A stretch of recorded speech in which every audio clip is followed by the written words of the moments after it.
Hello, everybody. Um,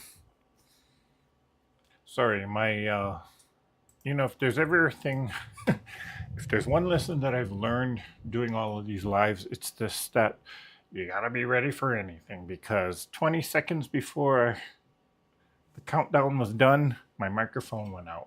Good thing I have a backup. But yeah, just be ready for anything. So, how is everybody tonight? First and foremost, I would like to say, wish everybody a Merry Christmas, Happy Holidays. Um, sorry. Hope that everybody enjoyed this Christmas holiday. For me, it was kind of relaxing. I did get some work done, but um, it was quiet. Let's just say that. So it wasn't exciting or it wasn't eventful. And quite honestly, I did not need a very eventful Christmas. So um, Merry Christmas and Happy New Year. Well, that's the next holiday that we get to look forward to. Okay, so before we get started, let's do some shout outs to see who's here. And as my camera just went off, let's turn it back on. See, gotta be ready for anything. All right. So, hello, Ms. Nancy. She's saying hi to everybody. Suzanne Taylor is here. Hello, Suzanne. Miss Kim Burris is here. Hi, Kim. Hope you enjoyed time with the family. Carissa Redinger is here. Hello, hello, Carissa. Donna Hoskins is saying hey, hey, hey. Hey, Donna. Miss Jackie is here. She's saying hi and Merry Christmas. Well, Merry Christmas to you too. Miss Remo J, how you doing, girl? She's saying good evening to everyone. Merry Christmas, and don't forget the thumbs up. Thank you for that, Remo. We got Linda Fugate here. Hello, Linda, and Miss Jilly Poppy from Colorado. How you doing, Jilly?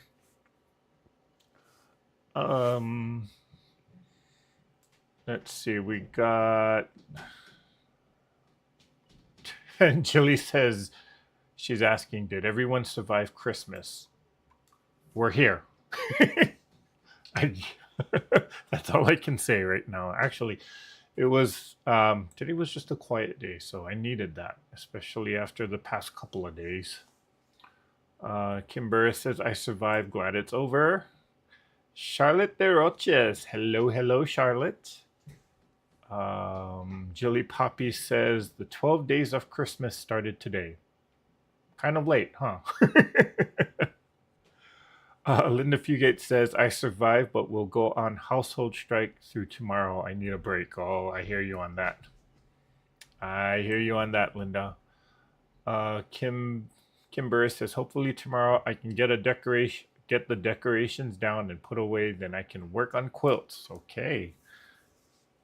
Really? You take your decorations down the day after Christmas? I used to just leave them up all the way through Martin Luther King Day. And I would spend that weekend just taking them all down. Well, this year I didn't actually do much. Actually, I didn't do anything except just create stuff. Normally, I do put up a tree, but this year, I don't know, I just got too busy and was not really feeling up to putting up a tree. And I was fine with it. Which is kind of ironic because, well, Christmas is actually my favorite holiday because of the fact that I can do all of this crafting stuff and not look like somebody who's strange. But I don't know. I just didn't. I just wasn't feeling much into doing decorations. Of course, I did do a lot of crafting stuff, making ornaments, making wreaths, and wrapping, doing a lot of gift wrapping, of course. But you know, putting up a tree, I just didn't feel like doing it. So,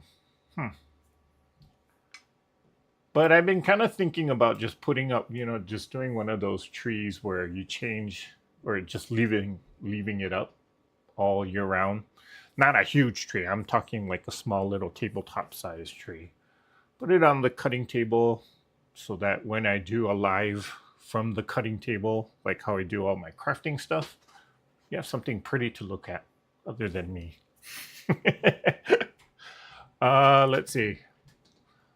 Jilly Poppy says she didn't put up much decorations this year, so I don't need to put away much. I guess that's a positive, but I don't know. Not having decorations, I will say, was didn't get me in the Christmas spirit. So I don't know. I'll have to think about it next year, or make a concerted effort to do it next year. Let's see.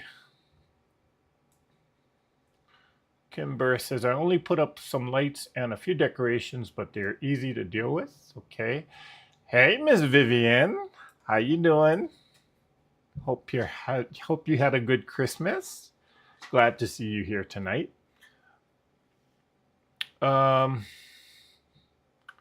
Jilly Poppy says, hey, Eric, hope you had a great day. I had actually a very good day today.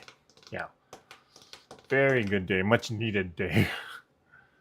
Let's see. Charlotte de Rocha says, nice relaxing day here. Okay. Kim Burris is saying, I had a quiet day yesterday. I cut some strips. Today started sewing strip sets for checkered Dresden. Okay. Hey, Miss Patty. Merry Christmas to you too. Hope you had a wonderful day. Michelle the Quilter is here. She's saying hi to everyone. Merry Christmas and Merry Christmas to you as well. Denise S is here. Hello, Denise. We also got Mozilla checking in. She's saying hello to everyone and Merry Christmas. Well, Merry Christmas to you. Remo J is reminding for the thumbs up. Thank you for that.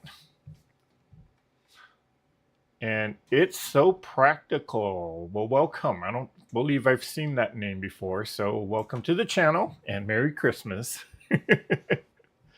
Glad it's been a quiet day. Well, thank you. Thank you.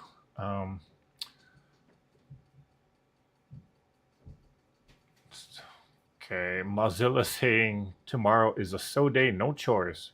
Ain't that the best? And Carissa says, spent yesterday and today alone, so glad we get to see you on live. Well, glad I got to at least give you some company, maybe virtually. Jackie says, I'm glad it's over. Rough couple of days. Oh, yeah. In your situation, yeah. Hello, Miss Judy Hebert. Molly Fisher is here. Hello, Molly. And Kimber says, I wasn't into Christmas this year, only put up decorations for the grandkids. Well, sometimes the grandkids kind of bring that out in you. Wouldn't you agree? Not that I have grandchildren. I mean, so what would I know? But I know a lot of adults who are parents. I mean, they do it for the kids and then they get into the spirit. So, let's see. Jackie says, I put a 2-foot pink tree and a couple of beach decorations on top of Dad's piano. A pink tree. Okay, talk about out of the ordinary. I love it. That is so awesome. Never had a pink tree. I've done white, I've done gold once, and I've done, believe it or not, purple. Never a pink tree. Molly Fisher says, my son passed away on 12/11/24. Now anything. Oh, I'm so sorry, Molly.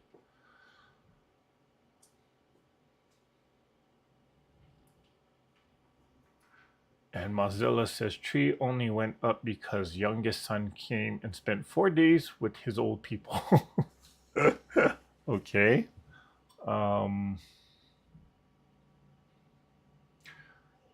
Denise is asking, how close are you to all the bright lights of the Vegas Strip area?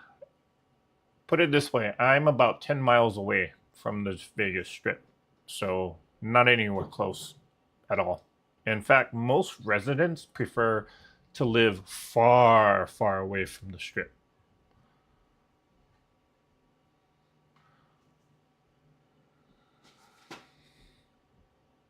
Okay, Kim, got it. I'll let you know. Um, I'll let you know when I get it. Okay, yes, Molly, our deepest condolences. What a time to actually lose a loved one.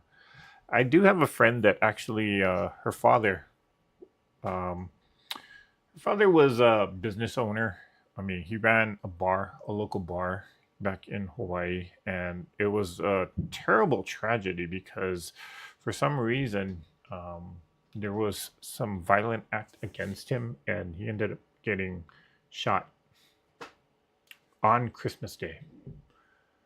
And it was big news in Hawaii, and we never found out who actually or what the whole argument or what started it and why he was shot. But um, every Christmas it was hard for them to celebrate Christmas. But no, she was a tough girl. She had her family surrounding her, so she was able to get through it. So, Molly, here's looking to better days. You'll get through this, and you have all of us. Okay? Hello, Miss Gayla.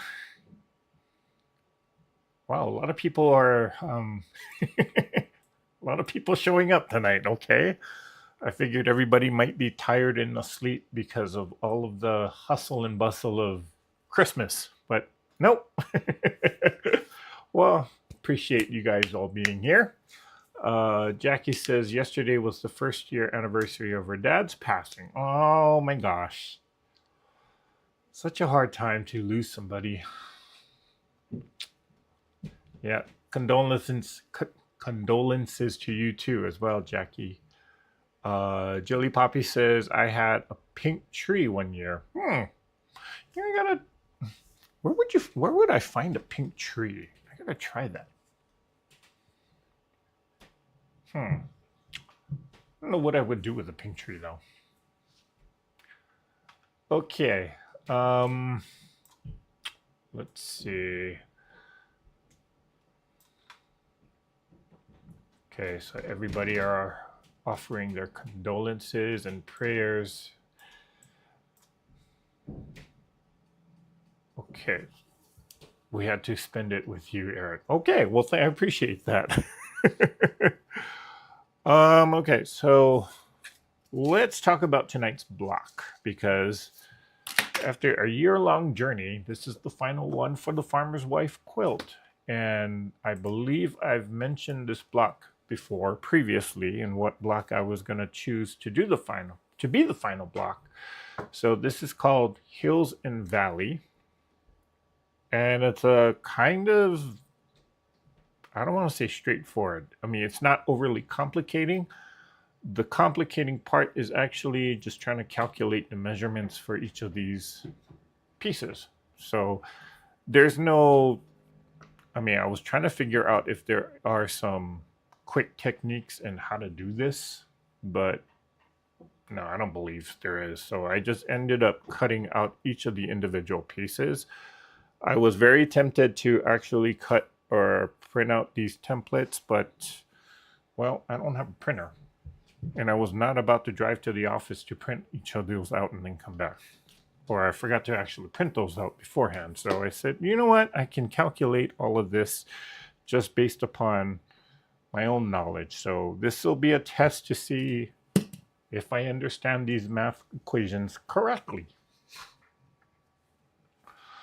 Okay. Kimber says Hobby Lobby had pink trees. Did they really? Never would have thought that Hobby Lobby would be one of those stores to carry such something because they're rather traditional on things like that. Interesting. Okay.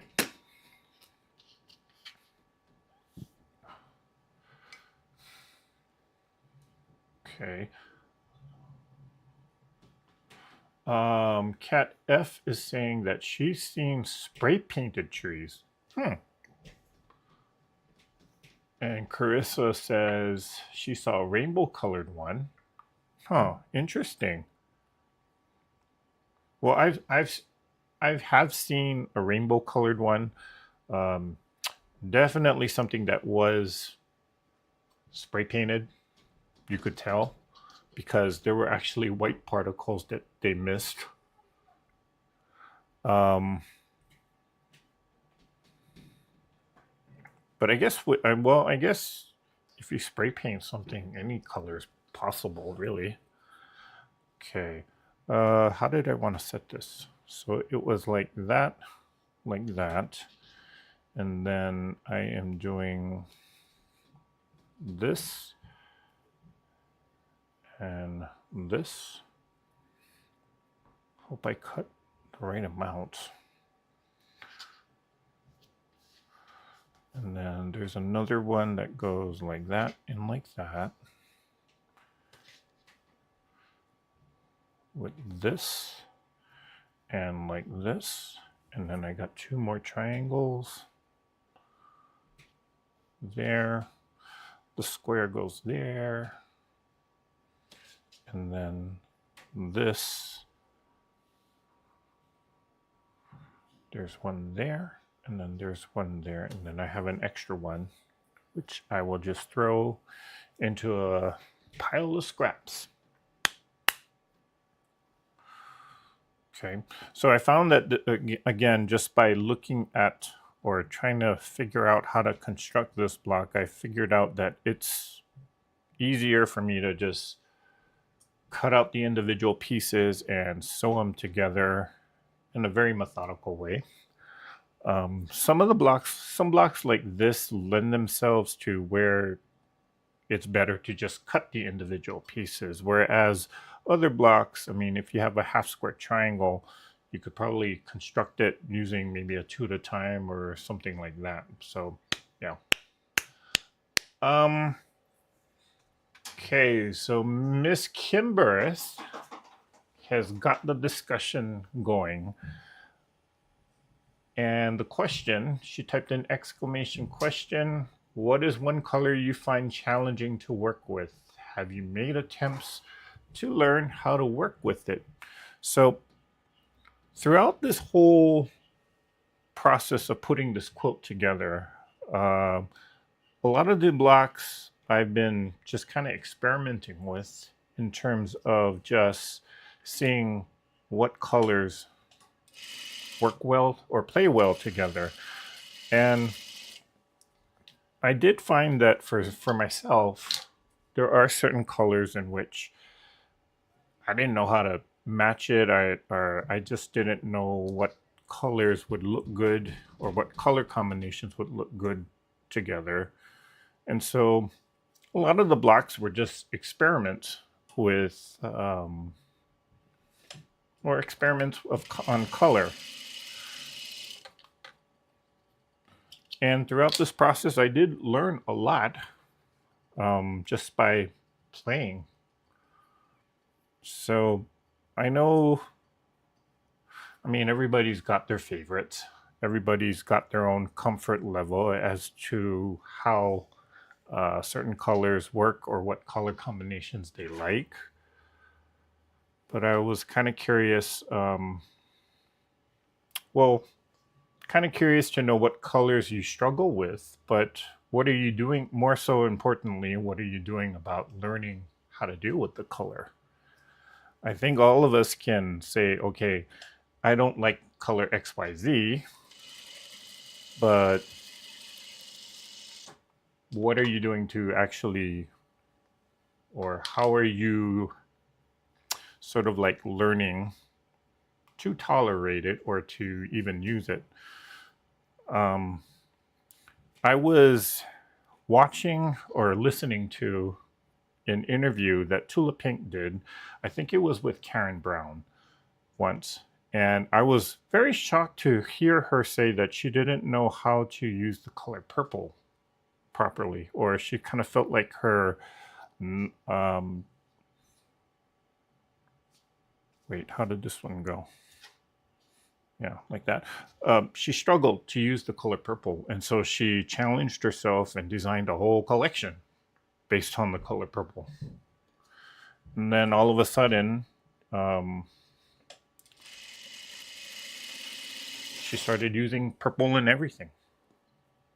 Interestingly enough, her buddy, Miss Angela Walters, If I'm not mistaken, on one of her episodes of the Midnight Quilt Show, she said, yeah, she struggles with the color purple too. And I'm like, really?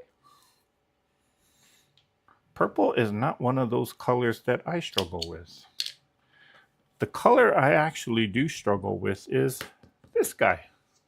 Now, on the camera, it looks black, but it's actually brown. Well, there, you can kind of see the color better there. For quite some time, I actually had trouble in dealing with this particular brown color where it's really dark and rich. Um, I didn't know what to do with it. I didn't know what colors play well with it, and so I not just this, not even just the dark brown, just any brown color. So this year I kind of spent a lot of, or I kind of did a lot of experimenting with this color. Just trying to figure out what colors look good with it and what colors don't, what I like about it, what I hate about it. And, you know, I learned a lot just in exploring that. And I totally sewed this on incorrectly. So I'm gonna pluck this off.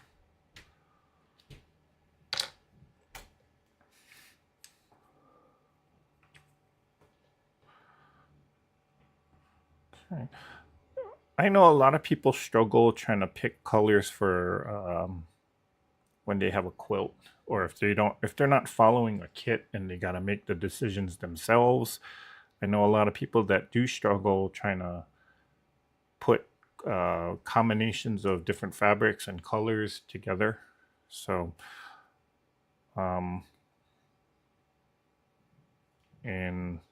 a lot of people are not confident in doing that. So, which henceforth they always buy a kit. They always rely on somebody else to pick the colors for them. And I also know a lot of people, they're undecisive about what color. I mean, they know how to put colors together, but they can never give like that final decision. This is what it's going to be. Some people actually take months to decide what colors they want.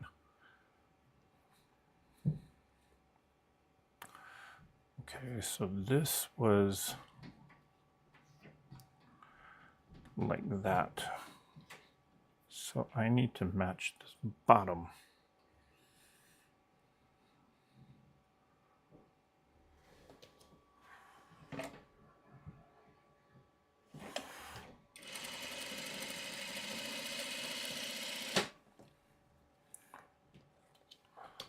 So this was part of this one.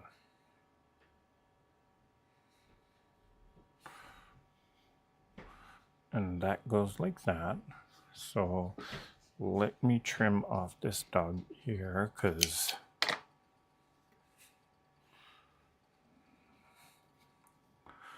then I can sew this one onto here.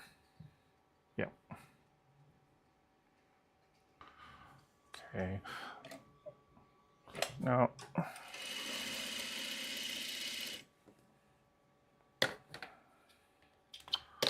and I can then put this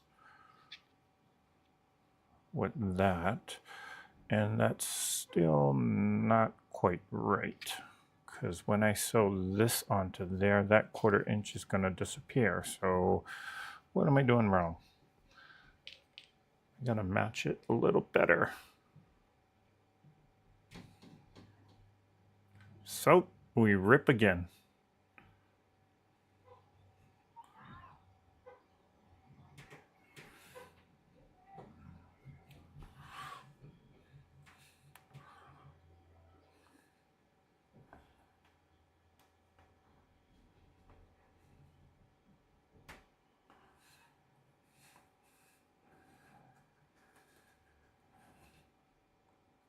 Okay, got that plucked out.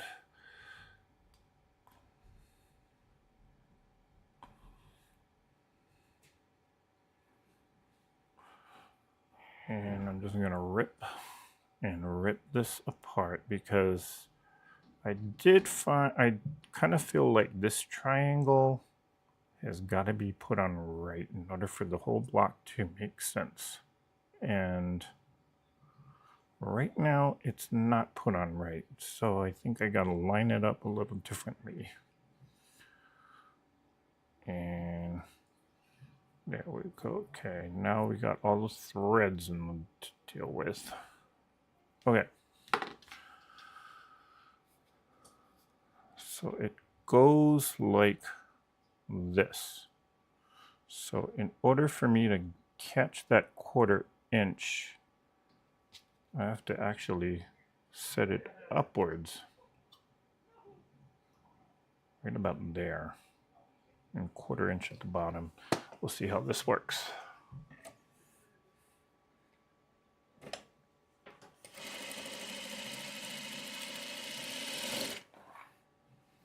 And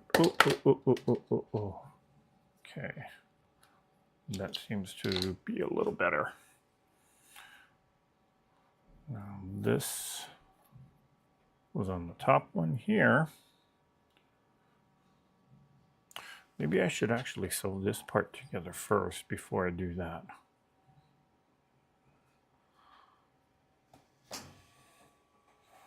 Maybe that was my mistake. Okay.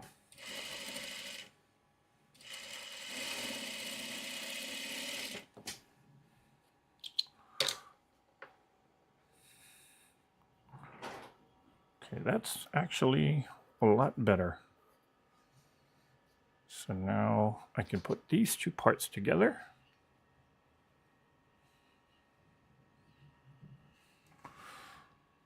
Okay, and then I'll pause to read some of the comments because I can see out of the corner of my eye the chat is going a little crazy tonight, which is good.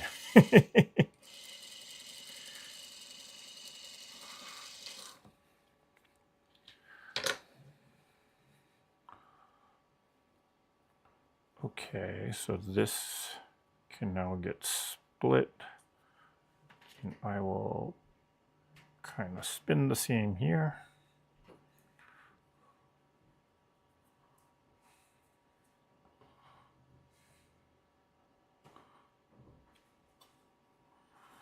Okay, put that down. Whoa, it goes that way. Whoa. Okay, let's see. Let me scroll back up for a second.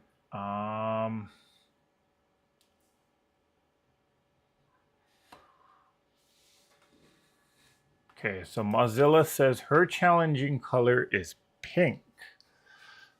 Okay, what's challenging about it, Mozilla? Red and black. That's Jackie. She also says she found her tree on Amazon. Well, Amazon basically sells just about anything, so I don't know why that would seem so surprising. Kimber says it's hard for her to work on black. Hard to see stitches sometimes, but I like using it, especially with batiks. I can definitely understand that, which is why a lot of times I know you're probably, or I know some people are not comfortable doing this, but if I use black fabric, I'm still sewing with, or I will piece with white thread so I can see what I'm stitching. I know some people swear by the fact that if you use white thread, you need to press that it somehow shows up. And I've never had that problem, but I mean, I can see if it would be a problem. I don't know. I mean, I'm never one to, if I'm doing piecing like this, I am never one to actually match the thread color. I will just use white thread or black thread. I don't care. And I've never had that problem. But I know some people swear that, oh, the thread kind of shows through. Personally, I've just never seen that. Jim Bennett says yellows are a challenge to him. I'm learning how to deal with yellow too. I would say brown. Well, I feel like I conquered brown, but yellow and red. Those are two colors that I'm still kind of learning how to deal with. The problem for me with those colors is they seem to overpower everything. Like I could be, or there could be a quilt that has nothing but teals or blues, and then there's that one small 1 inch square of yellow or a red. That's all I see. Forget about all the other colors in the quilt.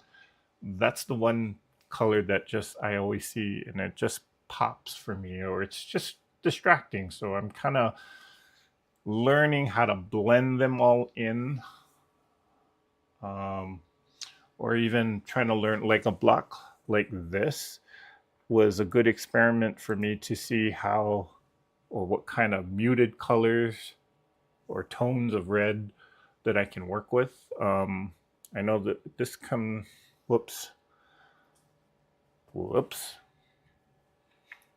So I know that this on camera, these spikes here kind of look more orangey, orange reddish. It's actually orange. It is a batik that has a darker, richer color orange, but I know on camera it looks orange reddish. But this was a good block for me to actually experiment with in dealing with different shades of red and orange and yellow. So, you know, the best thing for me that I've learned in trying to deal with these difficult colors is to just make a quilt and experiment with something, or make a scrappy quilt and just experiment to see what you like.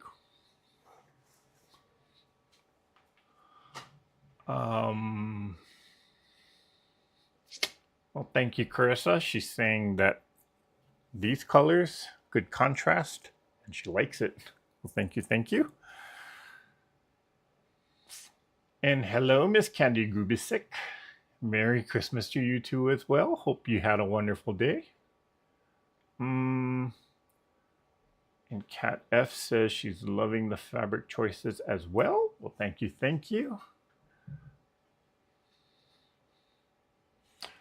Candice Zimanoff says her challenge colors are yellow and brown. You know, interestingly enough, those two colors together actually kind of work for me, or at least that's what I've learned. And Molly Fisher says orange. No. Donna Hoskins says challenging color yellow. How to use it, how much to put in a quilt block or project, what tones and hues. I'm still learning about that one too, Donna. It's a matter, the way I kind of look at, or what I've kind of discovered just playing with those colors, is yellow tends to be very bright. So pairing it with something that's really dark, that helps me. And it makes the color pop. But in just overall putting, or just looking at it in the overall scheme of things, the more colors that you're surrounded by, or more different colors that you're surrounded by, for me at least, that's how I've been learning to kind of just deal with it. Case in point, you see here the yellow and the brown, and then if I started playing around and mixing it with a lot of darker colors, it makes it stand out a lot more, but it draws attention to that area of the quilt for me. So like I definitely did not want to put these two blocks next to each other, because this just screams attention. But you know, just mix and matching it up, see what color combinations work. And so that's one of the things that I really loved about putting this quilt together. It just allowed me to play with color. So Cat F says her challenge color is bright lime green.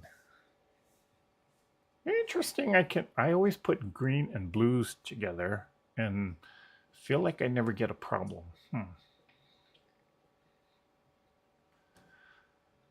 Charlotte de Rocha says white on white can be a challenge. Yeah. Uh, I see what you mean. Tone on tone. In general, yeah, I can definitely see. Like whenever I do something tone on tone, I always feel like, or the question I always have is there enough contrast so that you can actually see the block? Otherwise, it's just one big colorful mess or big blob of color.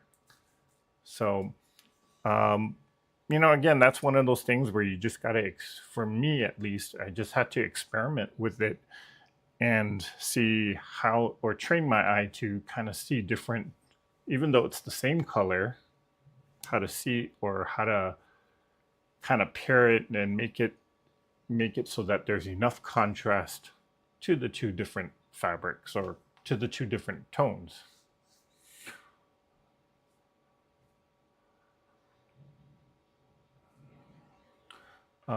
Carissa says she generally rarely uses red unless it's in a rainbow quilt. Interesting. For me, red is one of those holiday colors because, like during Christmas, of course, there's a lot of red and green combination, but also during Valentine's, a lot of red, white, and pink. So that's one of the things that I've learned throughout this year. Um,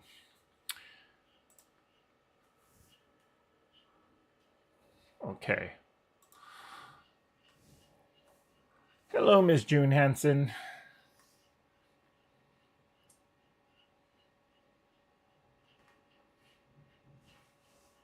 It looks black on my computer, but it looks brown on my phone. Yeah, that's just a a difference in the technology.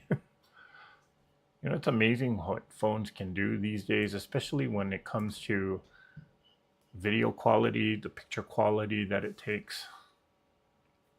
I mean, a lot of people think that um, the cameras on your iPhones and your handheld devices far more superior than what you get with your computers and whatnot.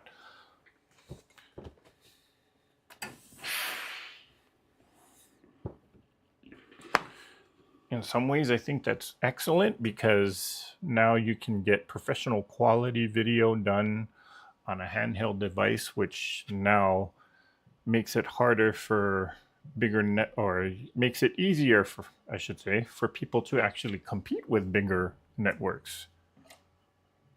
Case in point, like all of us YouTubers, I mean, there's some YouTube channels that I do follow, and it's like professional quality videos. It's almost like watching your own reality TV show in some cases, where, I mean, just the video quality and how they film, pretty good. And by no means are these professional photographers or professional, they're not professionals, let's just say that. But the quality in what they're putting out and the videos that they do can kind of compete against a lot of the networks, in which I'm kind of wondering if the networks are paying attention to that, because one of these days, I mean, it would be wild if somebody actually produces a feature film or that type of quality, or even just do like a TV show on YouTube, and maybe they get some major award for it. Actually, I take that back. I think that has been done.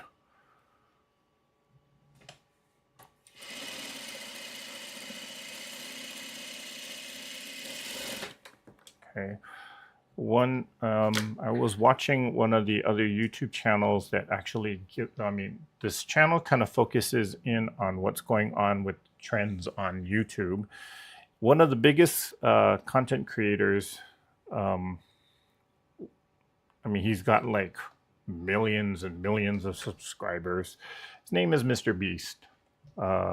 Some of you might know of him, some of you might not, but let's just say that us quilters are not his general audience. Sad to say.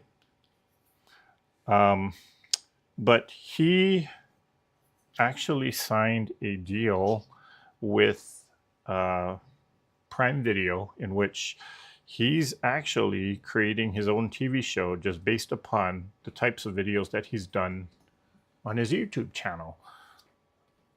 And well, I knew about this even before I saw this, watched this video on YouTube, because I actually, okay, what he does is he creates these challenges for contestants, and you can win like millions, or no, not millions, but like a good chunk of cash. Let's just say that. And one of the challenges that he was putting or kind of created actually took place here in Las Vegas. And during my time where I was kind of going back and forth between Las Vegas and Los Angeles, I actually came across one of the contestants. She was an older, I don't want to say older, a little bit more mature in her age. She had no idea who Mr. Beast was, and yet she found herself competing in this competition. I think she said she was in her 70s, and she's competing against 20 and 30-year-olds for this chunk of cash that she could have won. She did get eliminated, so I know she didn't win, but yeah. Anyway, point I'm trying to make is that, well, Mr. Beast is made this TV show. I think it premieres sometime in 2025, and it all started because he has this very popular YouTube channel. And so the possibility of things like that happening is real.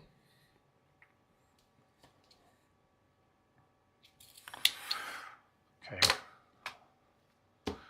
How did I get off on that tangent? Okay. Let's see.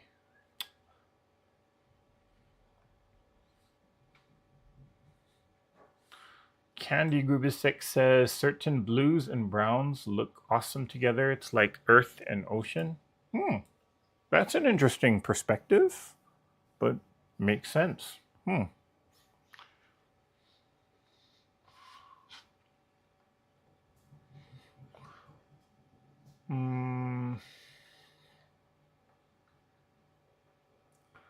Okay, Jackie says, I noticed that when I started playing with ink colors for my card making, it made quilting colors choices much better.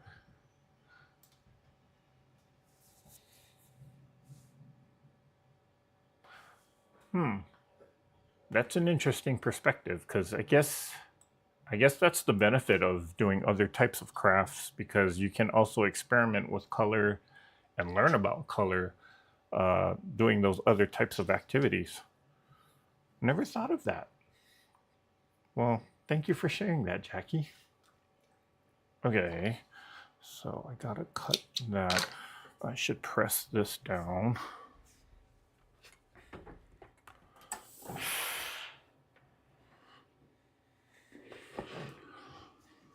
Does anyone here feel like they are the expert of color?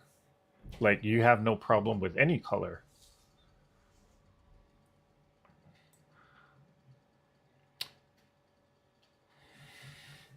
Hi, Judy. That's Judy Smith. She's checking in.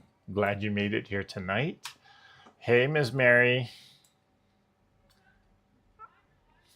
Wow, we got a bunch of people that checked in. Let's see. We got Mona. Hello, Mona. And let's see, let me scroll back up because the chat I know just jumped on me. And Carissa says, I'm paper piecing with saturated colors and black background, still using off-white thread to piece. Okay.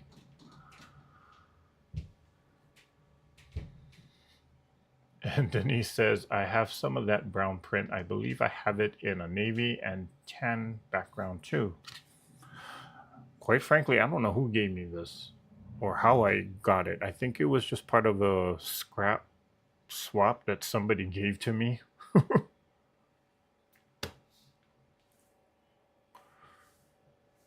Denise S says, I think color matching is no problem for you.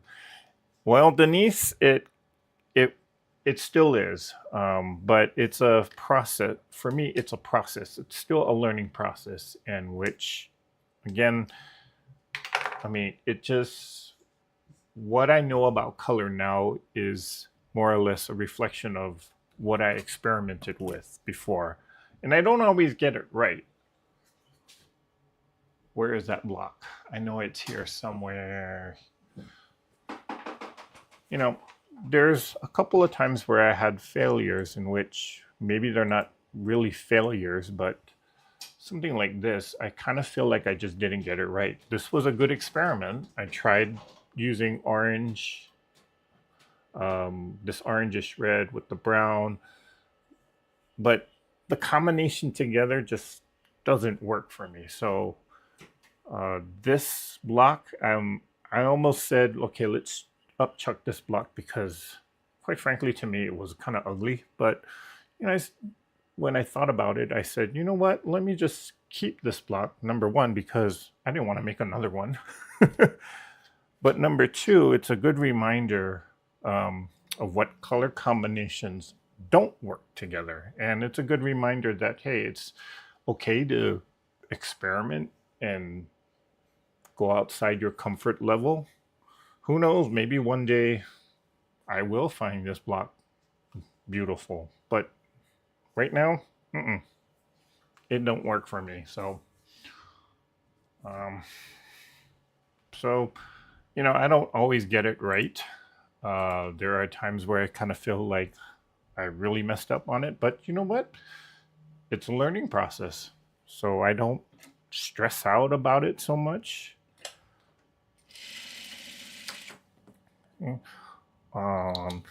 That's part of the reason why I like doing a lot of scrappy quilting or scrappy quilts, because you know, just to experiment with the different color combinations. I mean, for me, that's the only way that I feel like I will learn what colors work and what colors don't.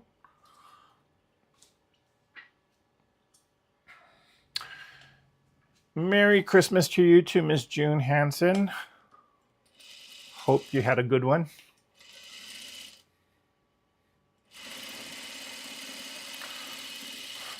Okay.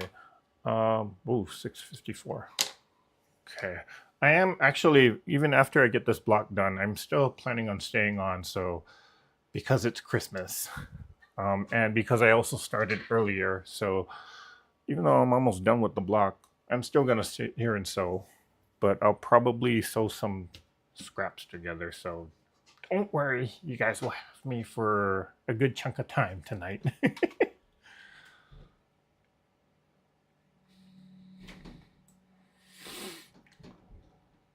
Denise S says, like Nike, just do it. Throw it up against the wall and see what sticks. That's a good attitude to have. Kim Burris says, I've started using a medium gray and an off-white ivory color to piece with, both easier to see. Okay.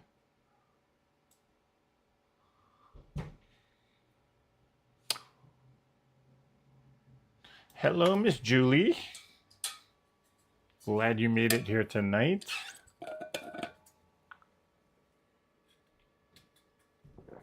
And Merry Christmas to you. Okay.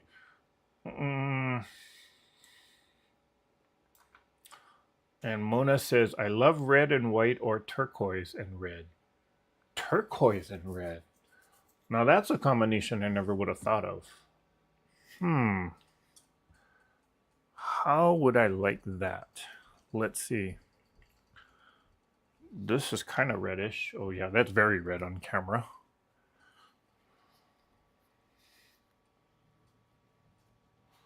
And turquoise.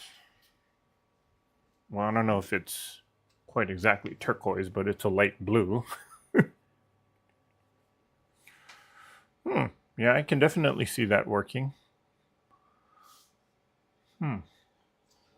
Thank you for that color combination suggestion.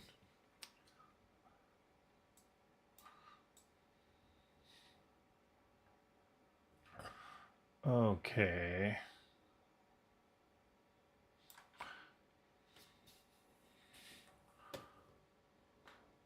Okay, let me get this block put together.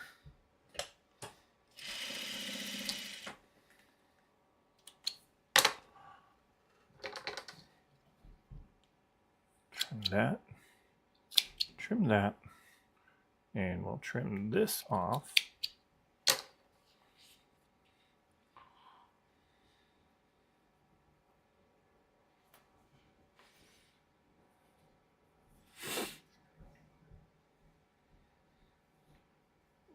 Denise S. is asking, do you have on your button mic? Yes, I do, actually.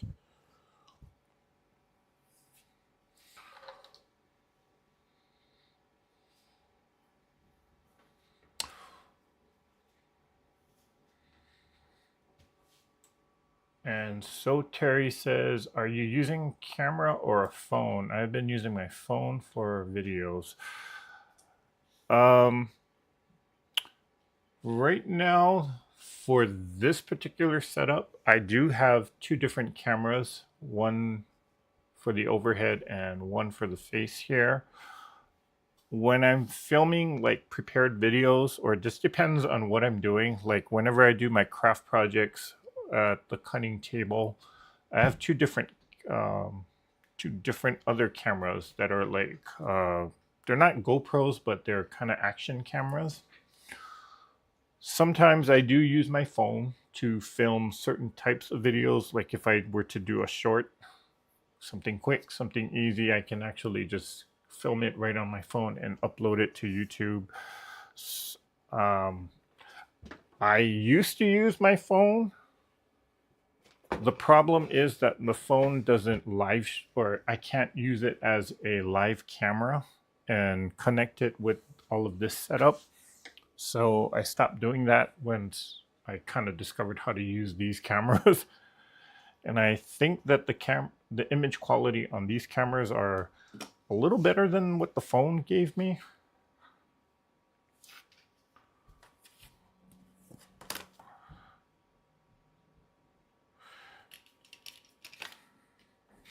So yeah, it just depends on the situation or what I'm doing and where I am in my whole setup here, that I will use different cameras for different purposes.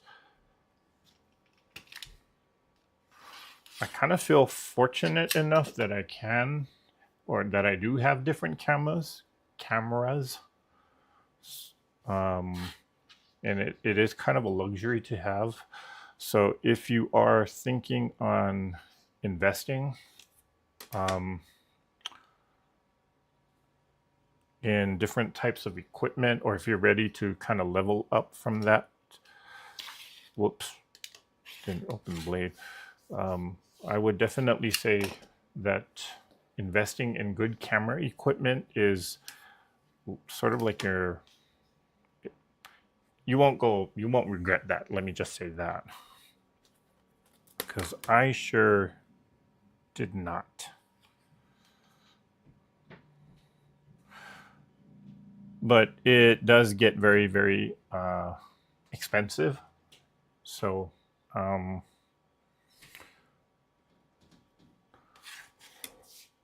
let's see, this is supposed to be,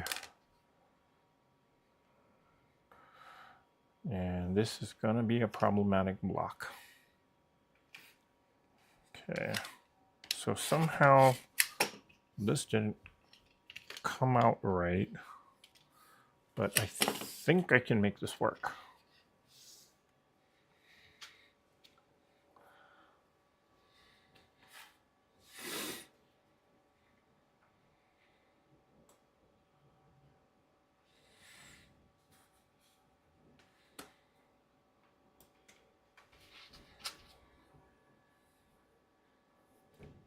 Denise says, some of the movies I've watched this week, especially cable, look like they could be AI. You know, a lot of this AI technology is great in some respects, but it's also very scary because, you know, it's like, do we have control, or can AI actually get too out of control? And it's also a question of ethics too, because, you know, if we have a smart robot, are they going to turn on us? I mean, realistically, it might sound science fiction like, but I mean, somebody's got to be asking that question. I sort of feel like.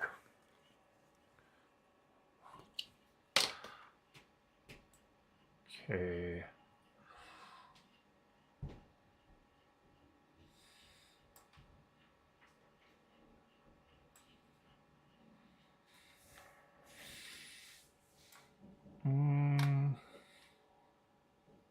Candy Gubisek says, I don't feel like an expert on color, but I don't have issues with any. Okay.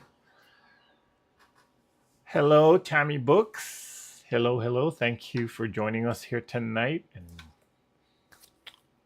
glad you made it here.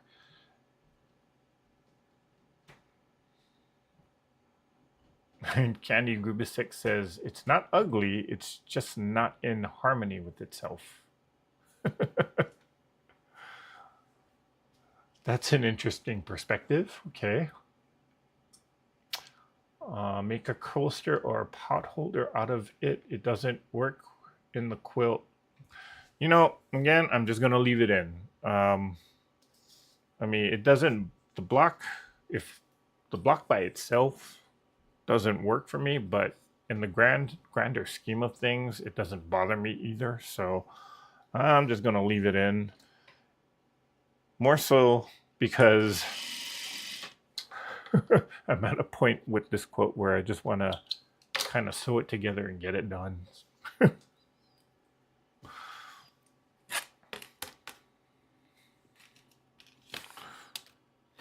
Okay, I'm kind of wondering if this block is close enough, and I lost my point.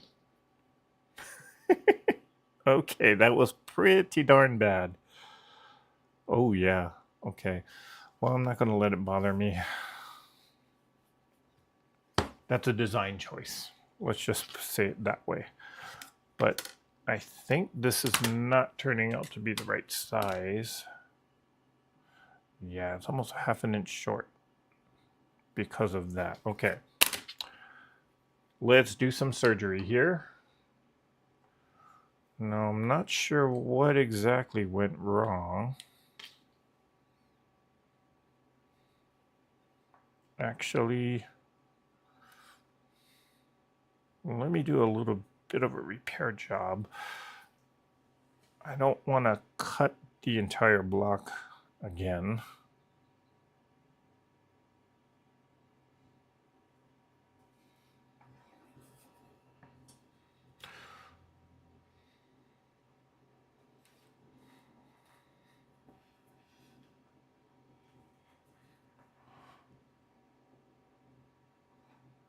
But I'm pretty sure my measurements were correct. Just my quarter inch may not have been correct. In fact, is it? Oh yeah, that's way off. That's where I went wrong. And this fabric may have stretched on me too. Lesson learned.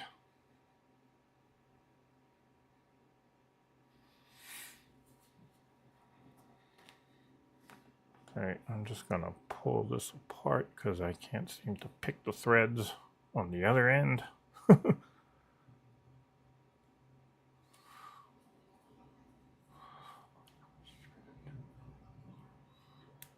I always well, every time I do this, I always end up ripping the fabric, but I'm just gonna rip it like this.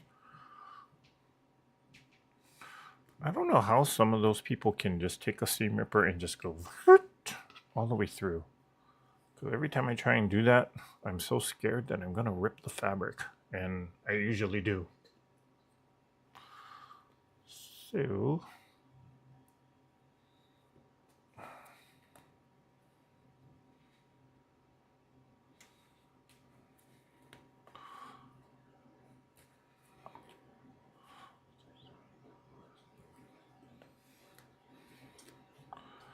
Okay. Yeah, this is the piece that actually has a problem. So, what can I do? What can I do? Well,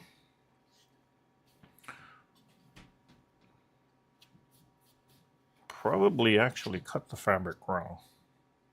Did I? Yeah.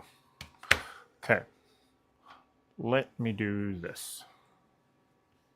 If I sew it on this way, I'm still going to get a cut off point.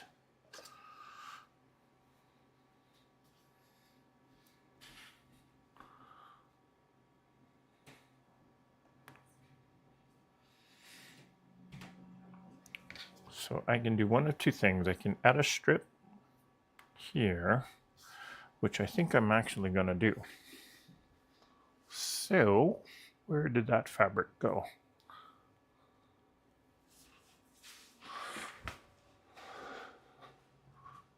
Here is the extra fabric. And I'm almost half an inch off.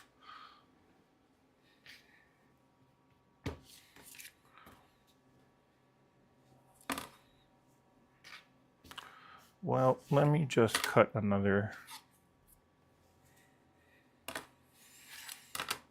triangle, because that might be my issue.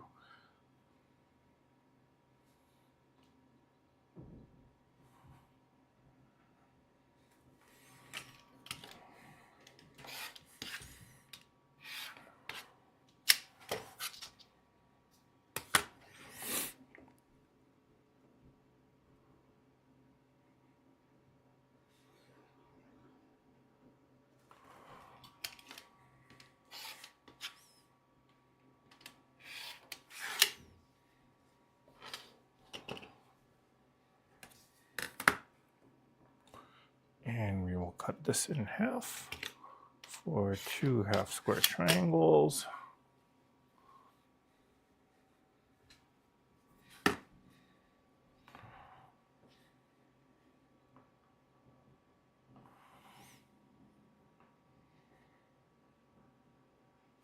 And I will pluck this one off.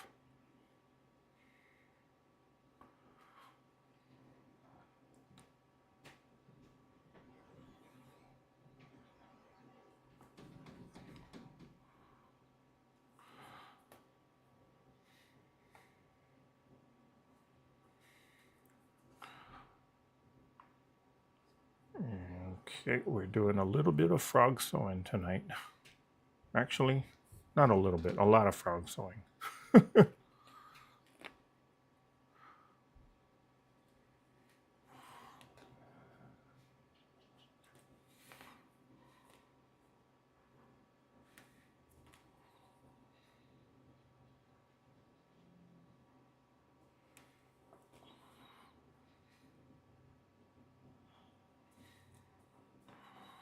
There's that one, then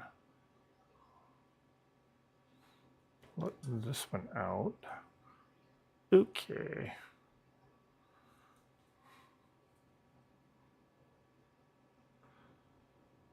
Rip it, rip it, rip it, rip it. Come on. Pluck it, pluck it, pluck it. Now rip it.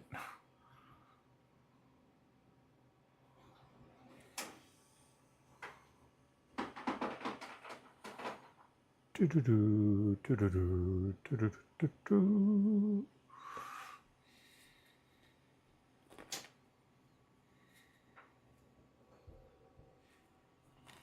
Okay, I gotta watch not to stretch this because this is on bias here. Even though I probably totally stretched it anyway. Whoops, sorry. Let's see if I can sew this a little better. And let's see if I got the correct measurement now.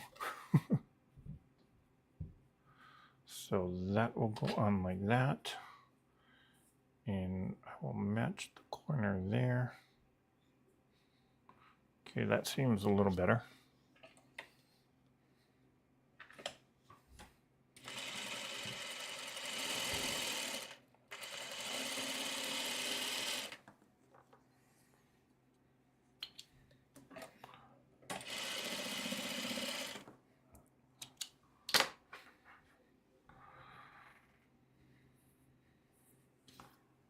Okay, and we'll pluck all these threads out.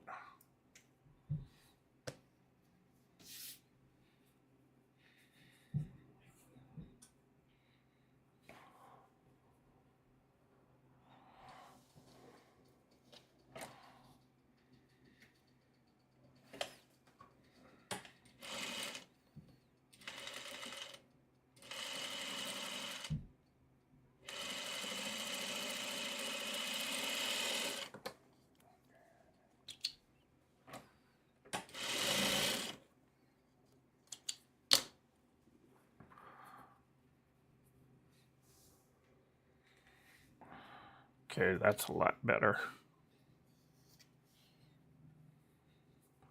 So now if I sew these two together,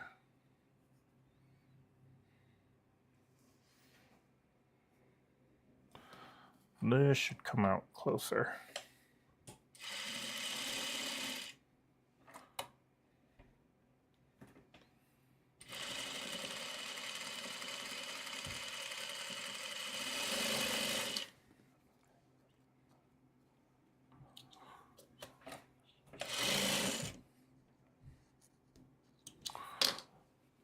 Moment of truth. Let's see how we did.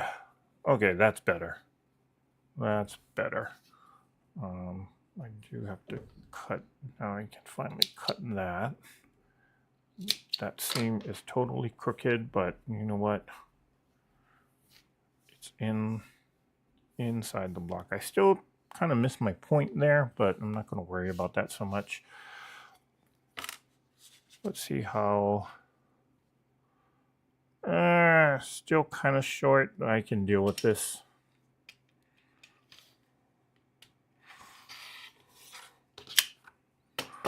Let me see if pressing it out makes a difference.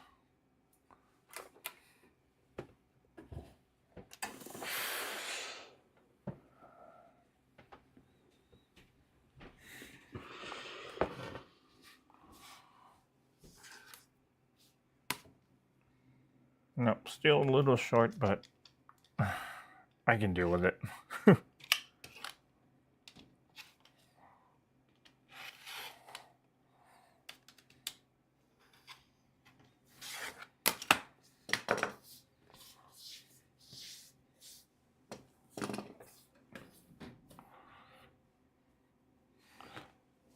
I think maybe what I really should have done was I kind of should have pressed out each block instead of finger pressing it only.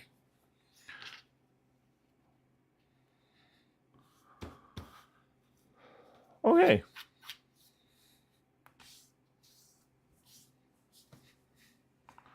Ooh, a lot of trash. Okay.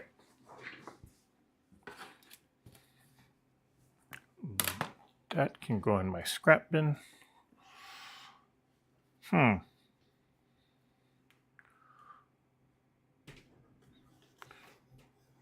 Okay, what I really should have probably done was starch this brown fabric because it is stretchy. But overall, I'm not totally displeased with it. I did miss my points there and there. But you know what? It is what it is. I'm not... Okay. Let's see. Whoa, let me go back up.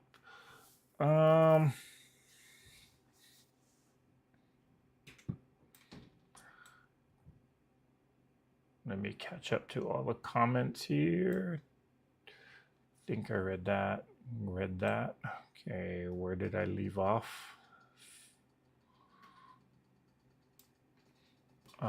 So Terry says, I found when I used my camera, it took a while to transfer videos to my laptop.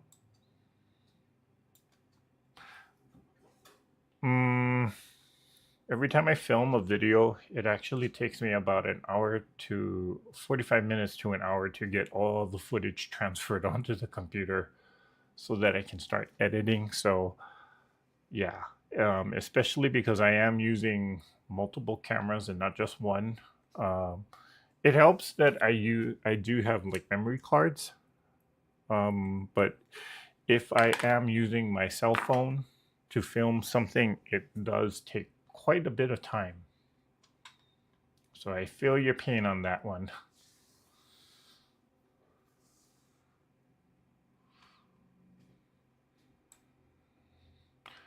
Hello, Miss Barbara McKinley.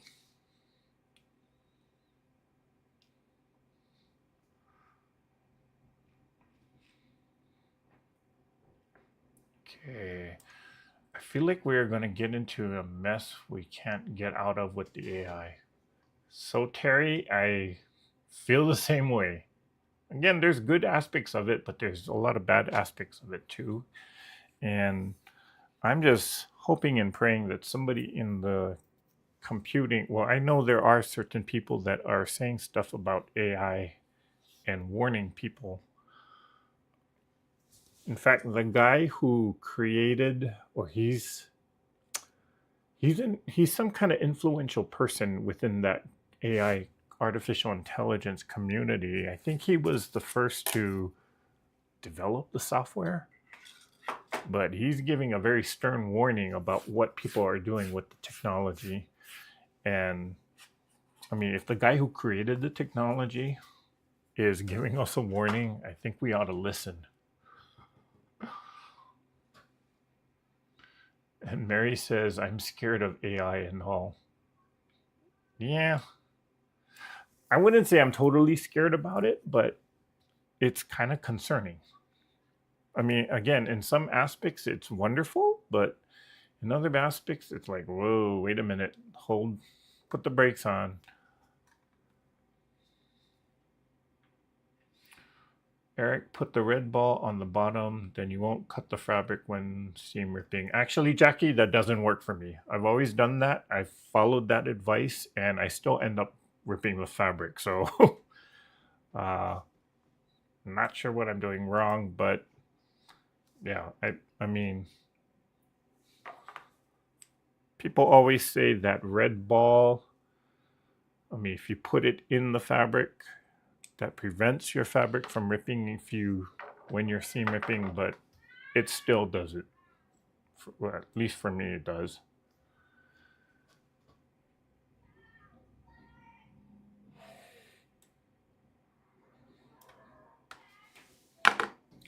Good night, Miss Vivian. Thanks for stopping by and hanging out with us. Okay, so this is block number 46, Hill and Valley.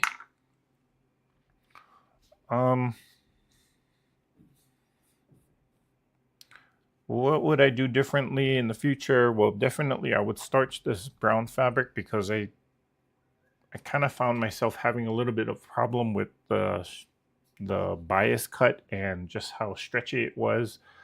So I'm the type of person where I do need a stiff fabric to get some accurate points. At least for me, that helps.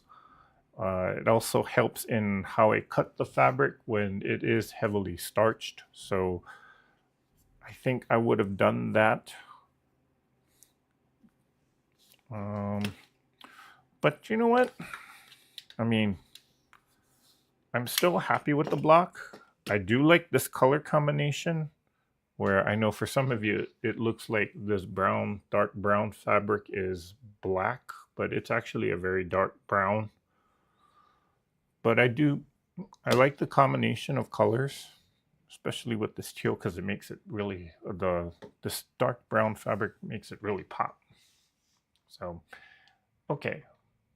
Some are selling things like crochet patterns with an AI image, and when you buy their pattern, it looks nothing like the image. That is, okay, that's where I think we have to kind of warn people or warn the public, because like even, I don't know, I kind of feel like that's really unethical. Like you're using a computer generated image for something that you want to sell, but then your directions are giving off a totally different or not correct. Yeah.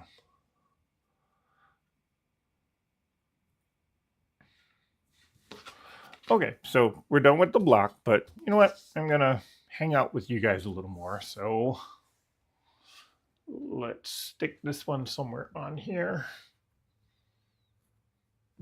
Oh, actually, no. Okay, this was the block from the other night, and now this is the current one. I need to take my pictures so I can post it on Facebook and Instagram. Yep.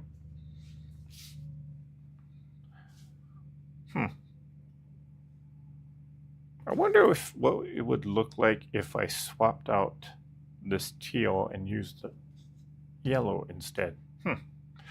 Next time. Okay, so I have my bin of crumbs that I'm just gonna sew together, and we're gonna just sew these together and talk some more.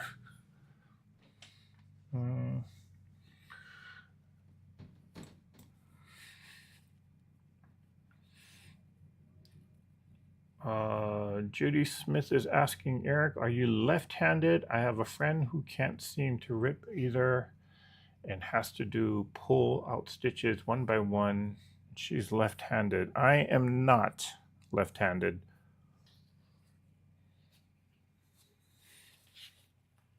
I don't know, every time I try to just rip right through it, I end up ripping the fabric instead and not the thread. So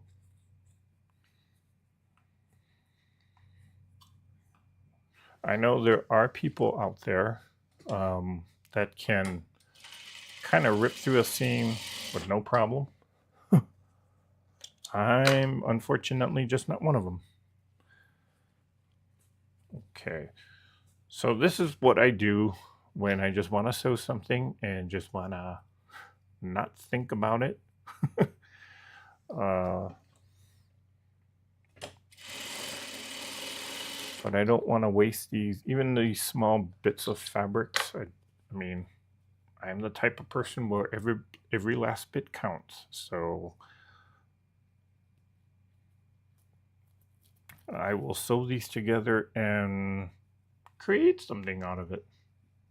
And again, this kind of gives me an opportunity to play with different color combinations on a much smaller scale, but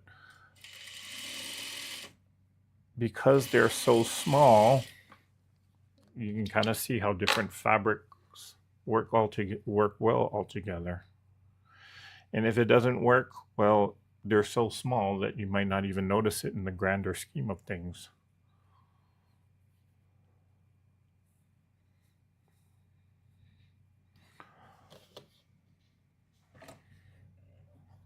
Okay.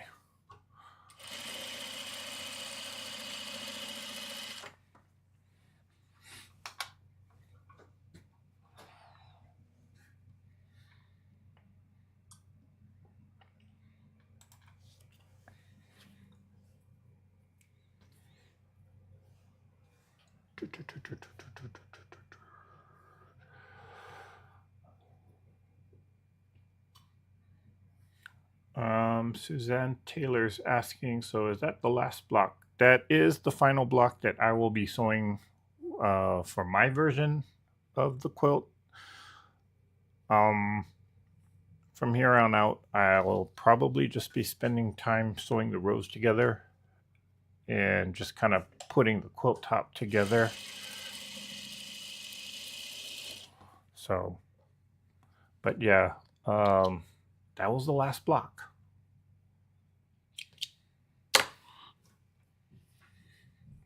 Now again, the entire quilt, if you do the full size quilt, it's 100 and I keep forgetting the number. 111 different, or 111 blocks altogether. But, and it'll give you, I think, a king size.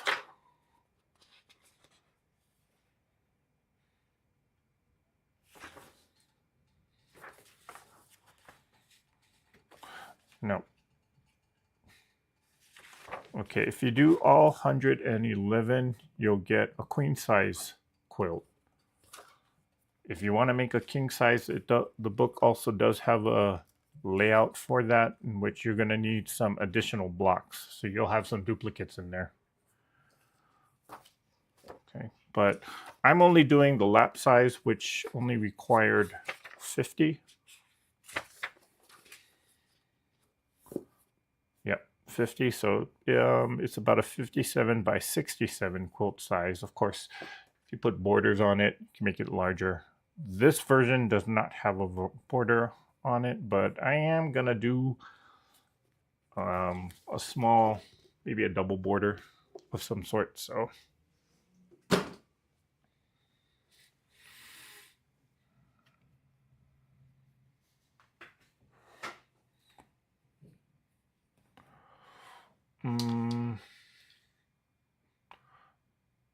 Denise S is saying there was a story on the local news today about a cat saving family from a house fire. It was scratching and meowing loudly on bedroom doors and walls. I don't think it was alerting folks. I think it was saying, "Let me out."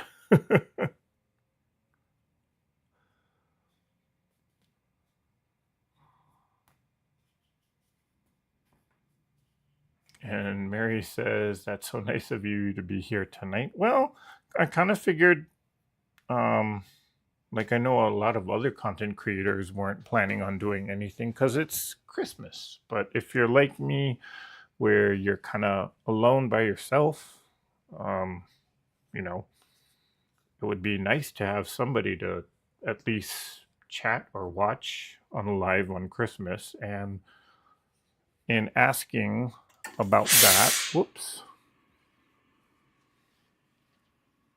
on the last live, I was kind of asking, well, what are people going to do? And a lot of people said that they weren't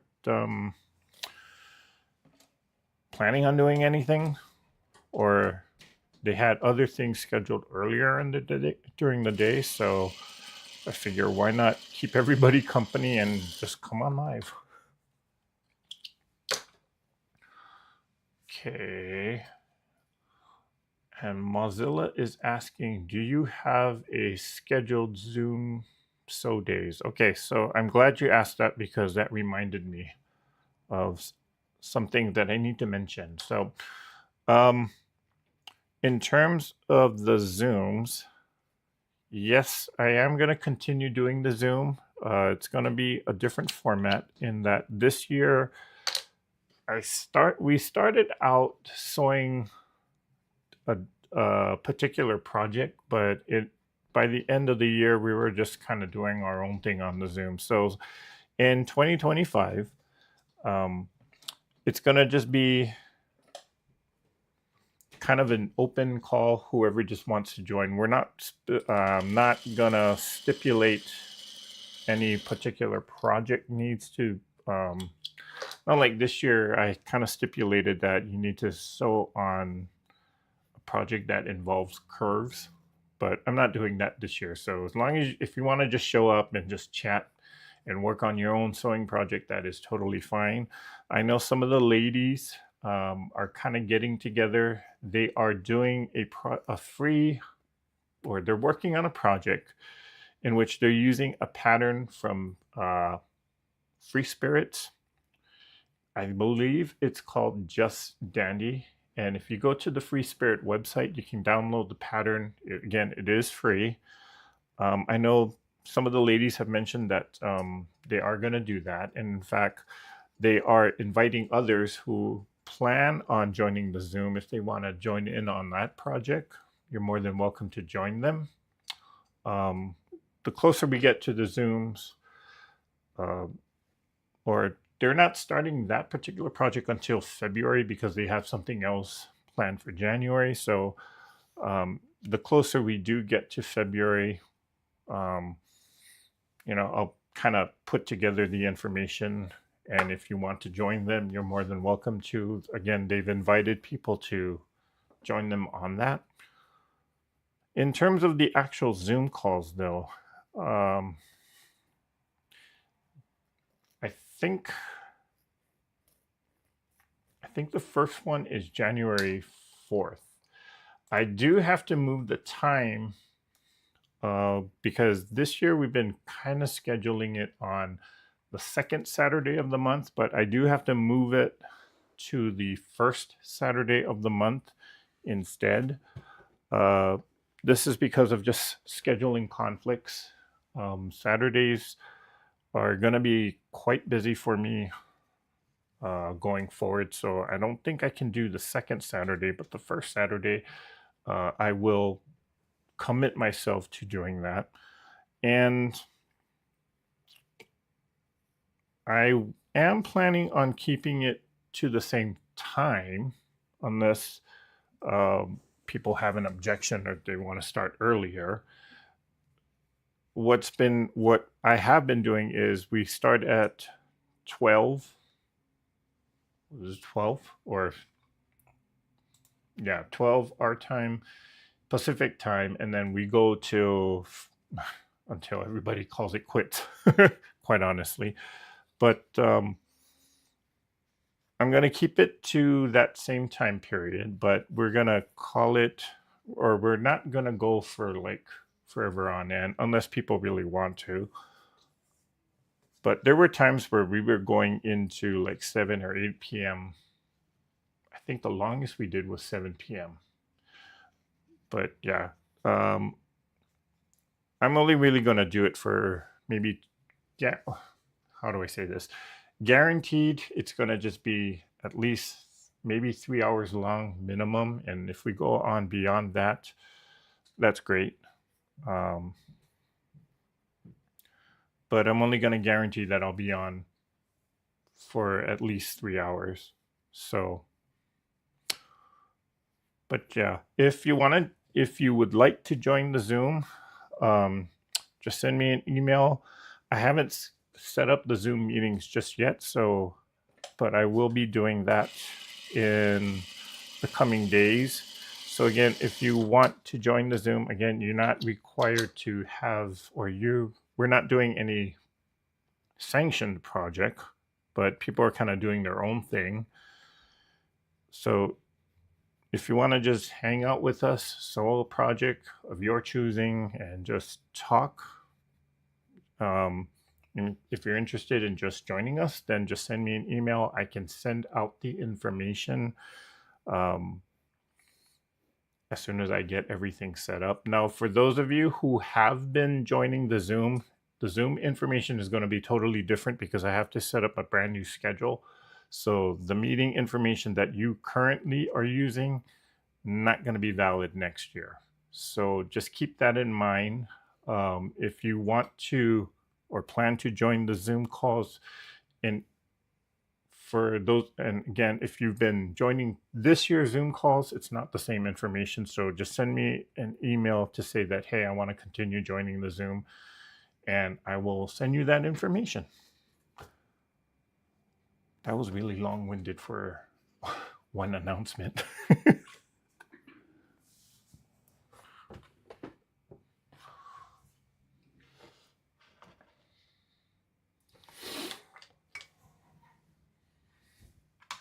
Okay, Jim. He's saying he's getting off the chat to work on his Legos and will watch on TV. Hello, Miss Sheila Willis. Glad you made it here tonight. Denise S says the author of the book appears to have liked brown a lot based on the illustrations there. I'm not sure if it was the author's choice or if they were just kind of using more Civil War type of fabrics. I do find that a lot of Civil War fabrics have this type of brown. Maybe not this dark, but have a lot of browns in them. Correct me if I'm wrong, but the only Civil War fabrics, I mean, again, the Civil War fabrics that I've seen, they do have a lot of this type of color and this type of pattern. So,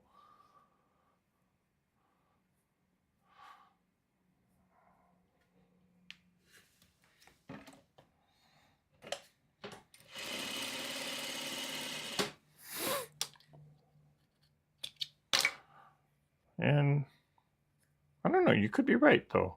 Maybe they do like that type of color palette. Nothing wrong with it. Okay.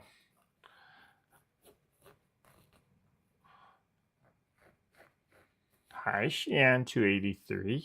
Glad you made it here tonight. And Barb McKinley says, I'm pinning my quilt together on the floor to hopefully quilt tomorrow. Oh, gosh.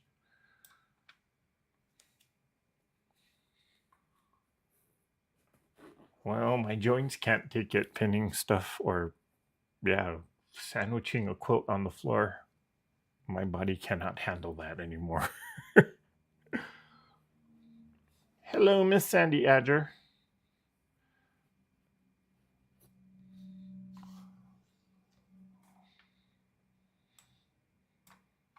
And Judy Smith says, I have to work tomorrow and being on the East Coast, got to leave now. Hope everyone has a Merry Christmas and a good night. Good night, Judy. Thanks for stopping by.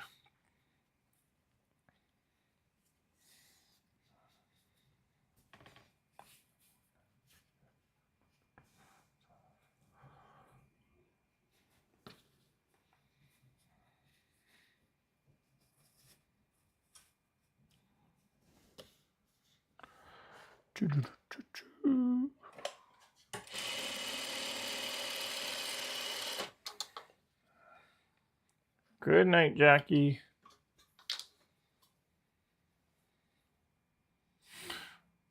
And Denise S says, I don't like to think of war, any war. Damn shame that a few many can be the impetus of the loss of life of so many.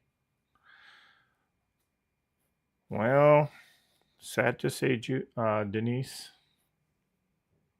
it's been part of human nature for years. It's not a recent phenomenon.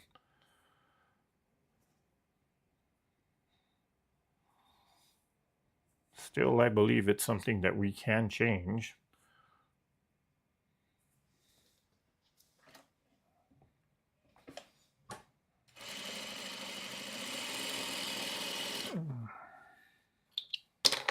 But like I said in the crane quote video, there's always hope, right?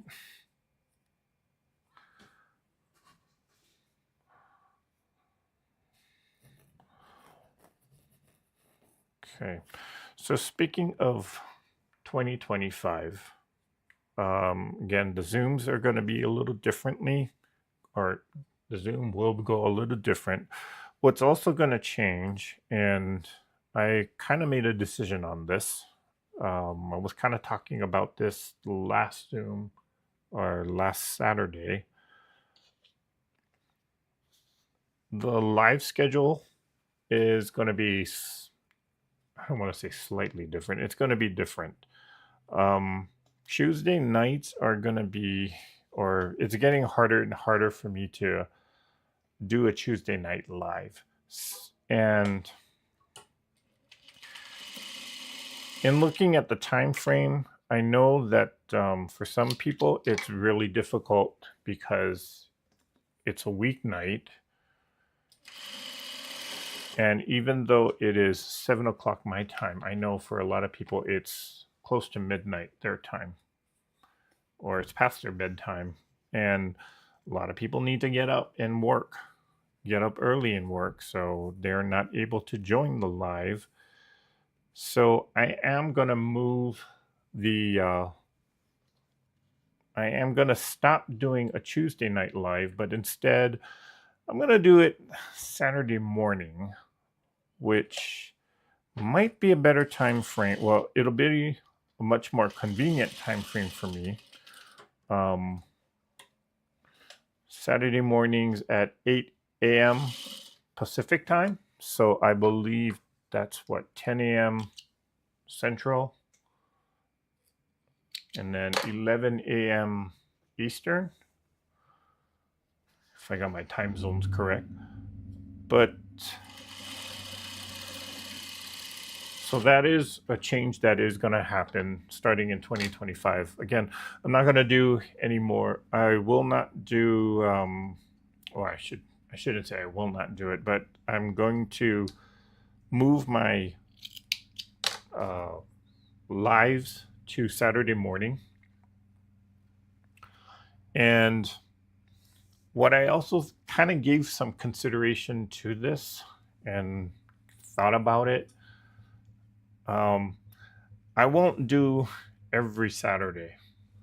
I'm going to actually sparse it out to, I don't know, every other week or so.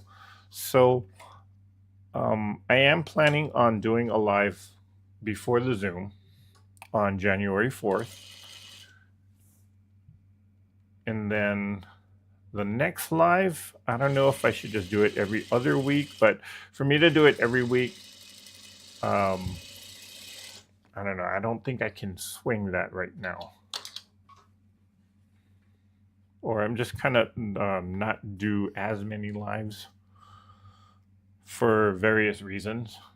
Don't get me wrong. I do enjoy being on live. I do enjoy chatting directly with people, with all of you.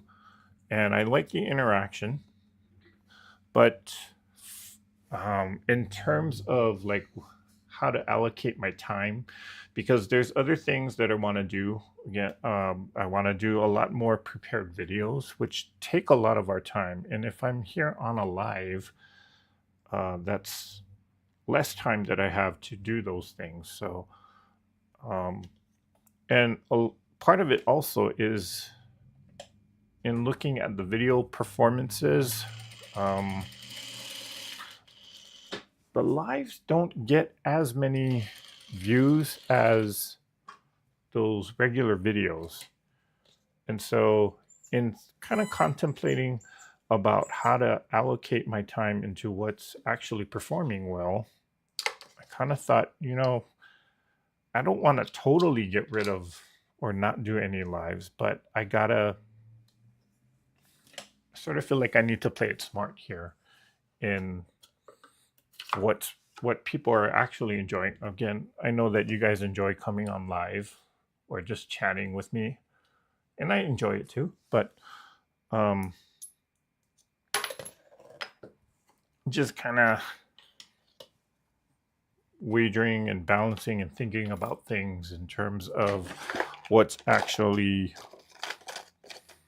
I don't want to say if it's worth my time, because it is worth my time, but in terms of taking a look at video performance, are the lives as popular as the video or the regular videos? Definitely not. So again, I'm not saying I'm never going to do, or I'm kind of canceling the lives, because I am going to continue to do a live, but just not as frequent, and we'll see how that goes. So that's the that's going to be a major change in 2025, in which, again, don't get me wrong, I'm still going to do a live. I'm just not going to do it as often. Yeah, I know for a lot of other YouTube creators, you know, their lives are very popular because there's a lot of people that join them. And like my friend Miss Tiffany, I mean, she gets what, 400 or 500 people at a time joining her on her live. And, there's times where I join in too. So, but I don't know. Just, again, just looking at how I allocate my time, I just kind of looked at the statistics behind each of these lives, and they don't really compare performance wise to some of the other video, or the prepared videos, I should say. So I want to spend a little bit more time working on actual videos, or those edited videos, and cut down on the amount of lives that I do.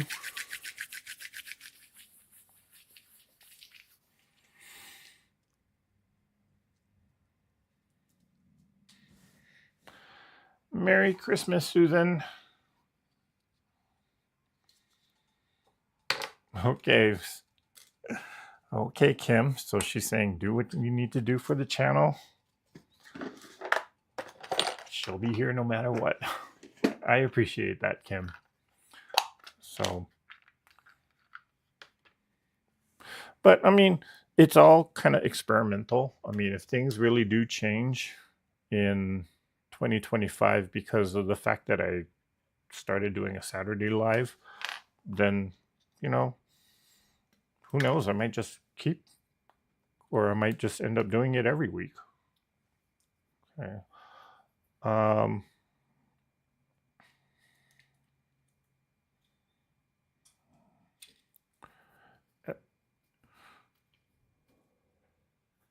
Sorry, I haven't given this machine a spa day in quite some time, so I'm actually just gonna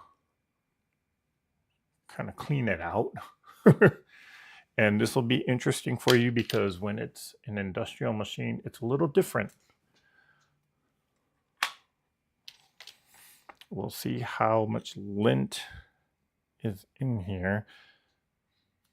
And you can kind of see what my cleaning routine is.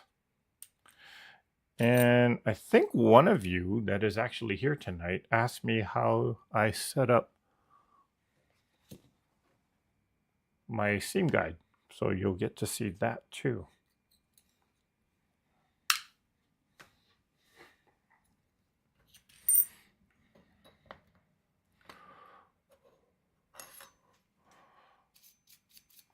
Ew, a lot of lint in there. How often do you guys clean out or give your machine a spa day?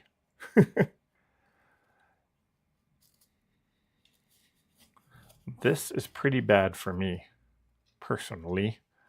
I try to get into the habit of actually doing the cleaning out all of the lint and taking the machine apart. Every bobbin change,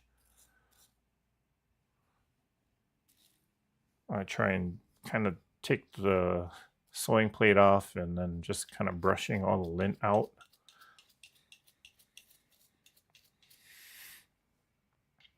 But I know some people only do it once a month, which isn't bad. And some people I know don't even know that they're supposed to do this.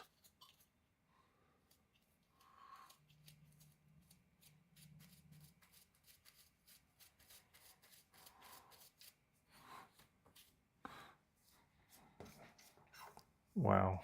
Okay, for me, this is bad. I usually don't let it get this much lint.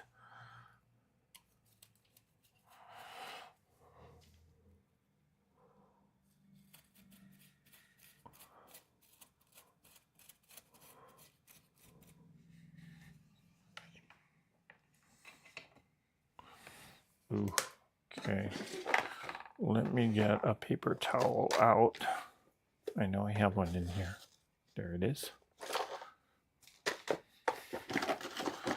Doo-doo-doo.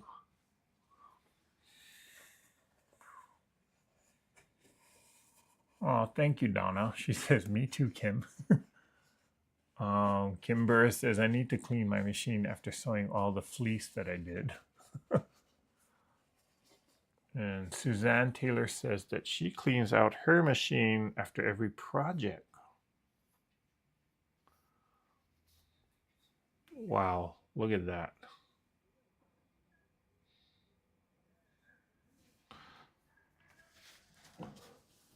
For me, that's a lot. I know for some people, that might not be that much. But it's definitely not something to be proud of.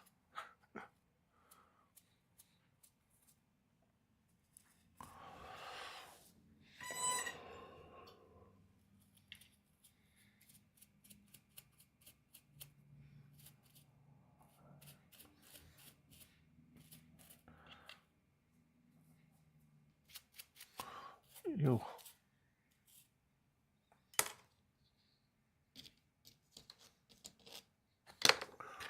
Let me get a smaller brush in there. Got that out. You know, when I first started quilting, well, if you've seen the video that I did about my first quilt, you know how I learned. I was just kind of naive about a lot of stuff.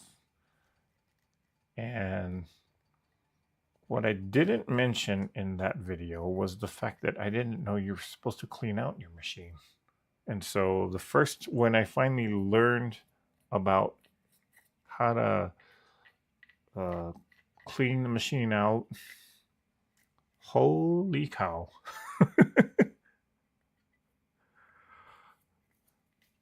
With the amount of lint that was in the machine, I could have actually made my own batting.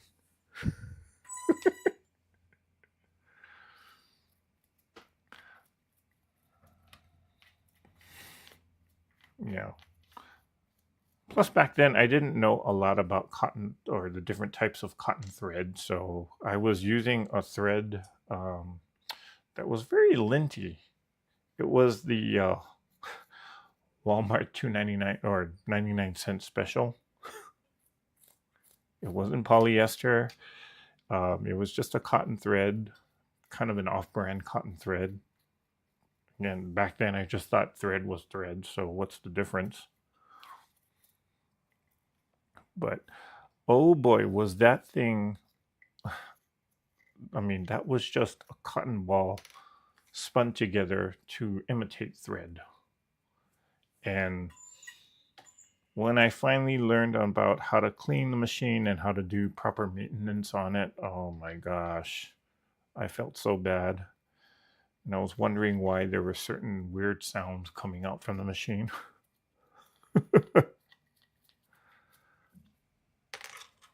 So, but now that I know, I know. And it was a good thing that that machine was only $99, again, from Walmart.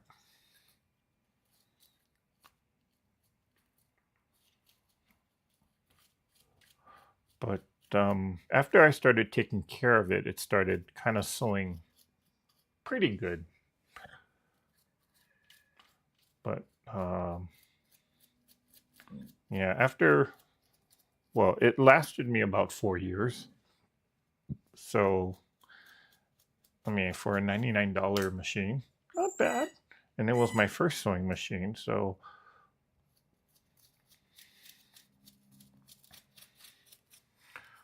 but yeah, I mean, I'm glad that it was my first sewing machine was just a cheap thing, or I shouldn't say cheap, but inexpensive comparatively speaking to the machines that I have now, where some of them are some of them are close to over $1,000. In fact, let's see. No, this Juki and my other Juki, the Juki 2010 TL, about 900. No, this one was less than that. I don't know, it's been so long since I had bought this machine, I forgot how much I paid for it. Okay. Let's get in the bobbin area.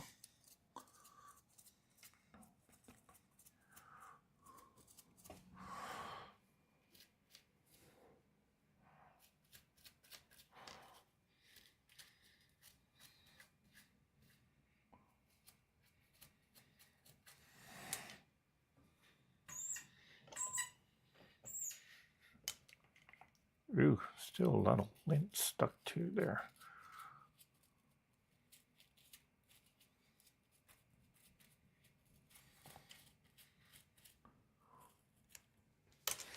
Okay. Oh, wow. Okay. Sheehan283 says, I clean and oil after every big project. Barb McKinley says, I clean it out every 5 bobbins, but a quick delineating every bobbin change. Denise S says, I think it also depends on how much fuzz the fabric and thread you are working with produces. Yep. Yep, that's also very true. Kim's reaction. My goodness. Suzanne Taylor says, wow, that's a fur ball.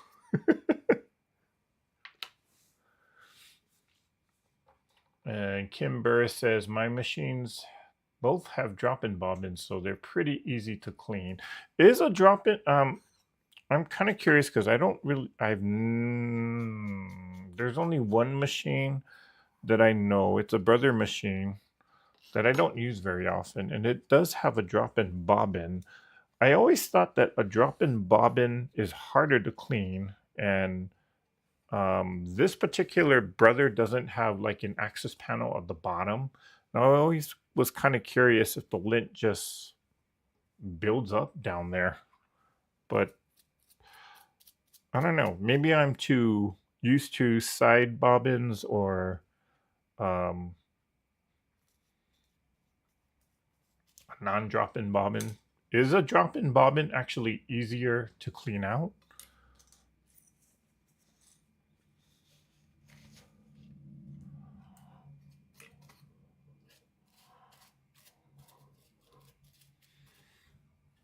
Yeah, I think I got all of it out. Well, maybe not all of it, but there's still some lint in there.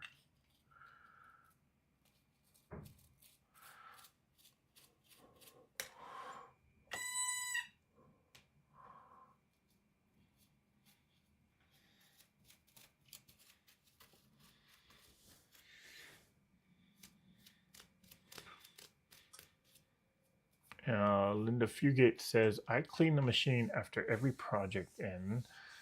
I used to sew in a clothing factory and a shoe factory and learned the value quickly. Oh, okay.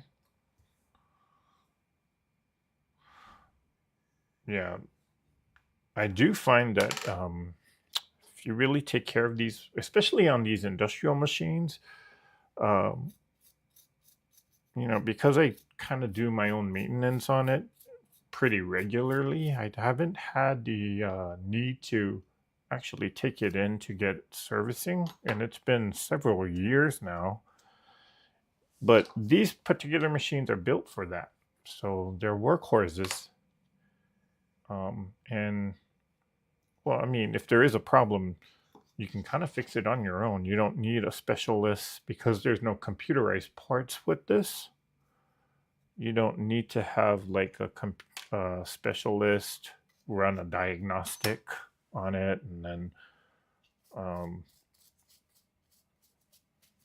I know for a lot of the embroidery machines, they tend to break down a lot, or at least that's what I've been hearing a lot of people complain about.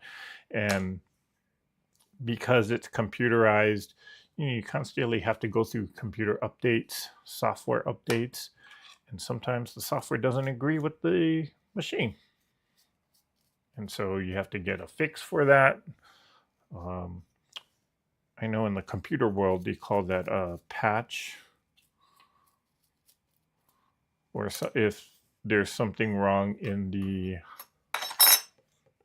data writing of it. Yeah, it's just a whole big mess. Fortunately for me, this machine is purely mechanical. There is a electrical component of it, but it's just the motor. So again, if something breaks down on this machine, it's probably easily replaced because it's just a simple part. But on a lot of the computerized machines, you know, software gets outdated and no longer works. The electrical parts kind of eventually just get worn out and start breaking down. So for me,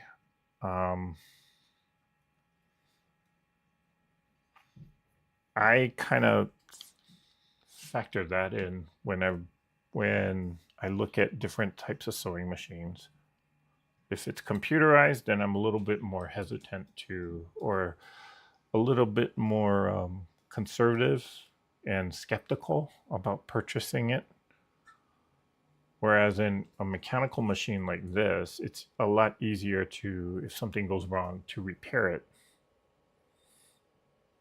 And there are times where I threw the timing off on this machine because I was trying to sew through a material that I'm not supposed to. And I had to learn that the hard way. But it wasn't, I actually had a mechanic do like a Zoom call with me and just walk me through the process on how to take the machine apart and then check the timing. And it wasn't that difficult so long as I knew. He gave me what to look for, the points or pointers on what to look for.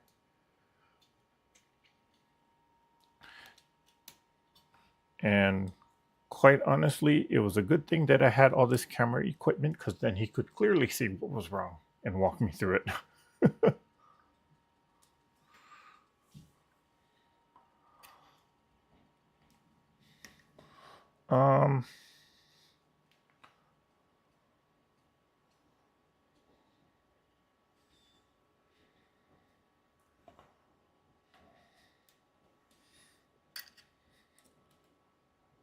Sorry, I'm just tightening my screws and putting the sewing plate back on. Okay.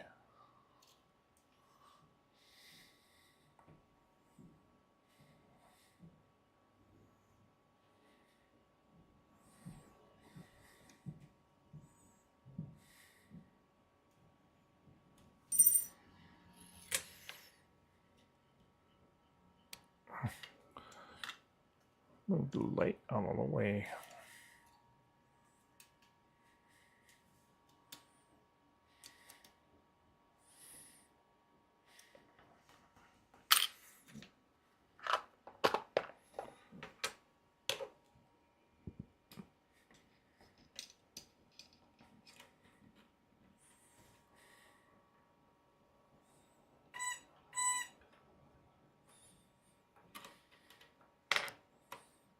And I always have a problem. Oh, there it is. I always had a problem putting on this foot. Okay.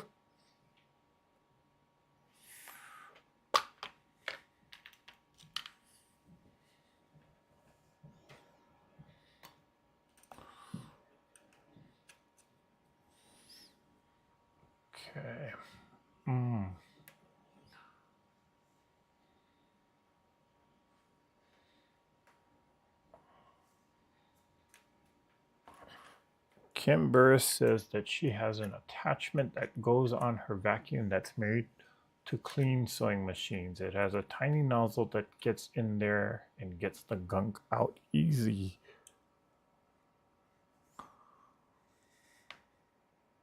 Whoops. Okay, that was tight enough. I kind of thought about buying that. I know exactly what you're talking about, Kim. And I thought about purchasing one of those attachments.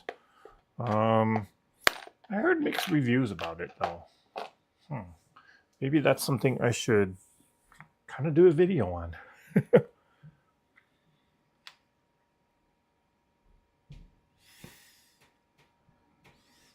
Okay, I can brush the lint out of here.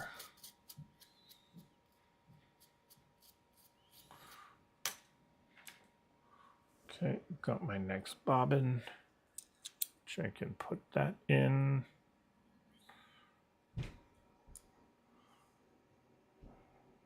Okay, that's tension's a little loose on this one.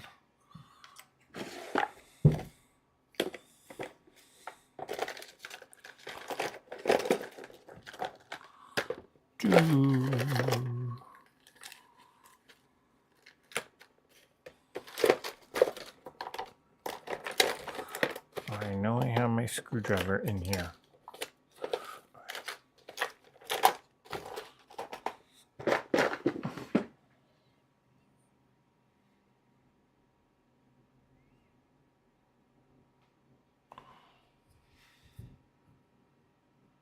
Okay, that's better. And we will put this in. There we go. Bring up the bobbin thread.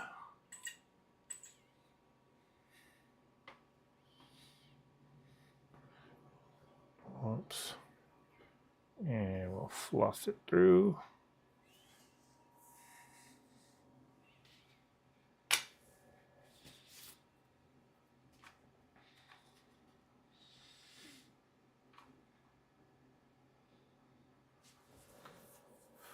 Good night, Mary. Thanks for stopping by. Denise says there was a time for a long time that $99 was considered a fortune. It's still a luxury for a lot of us.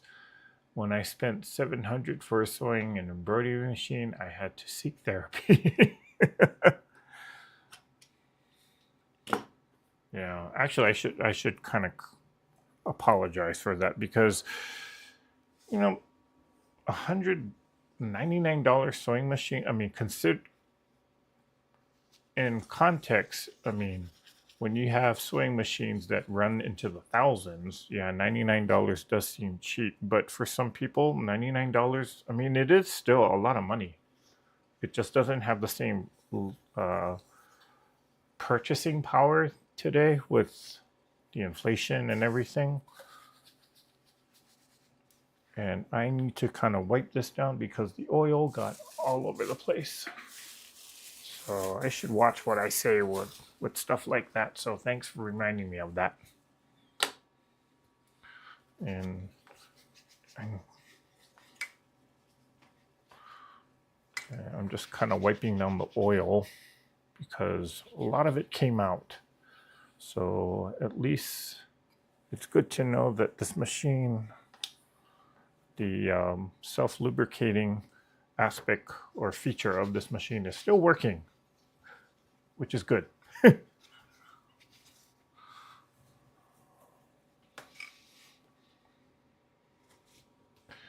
And now I can throw that scrap away, put the brush back.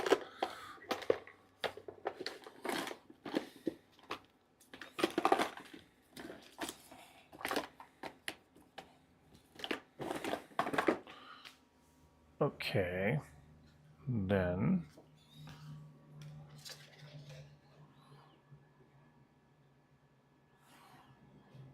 so how I align this seam guide, there is a grid.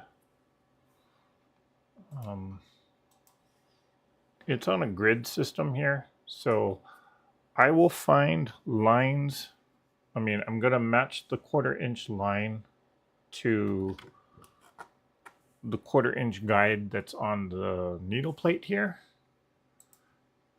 But I'm using some of these other lines here to kind of make sure that it's straight or in line with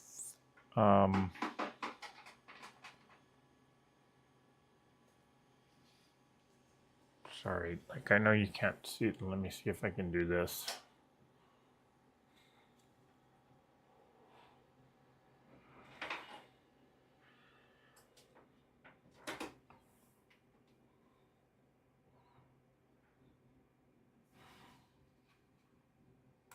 right, let me move myself. Okay. Okay, so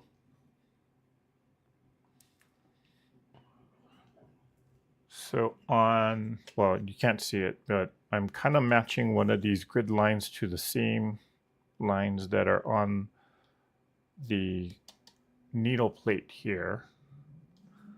But then I'm also looking at some of the other lines, like there's a faint line here in which I'm trying to make it match to the edge of the sewing machine.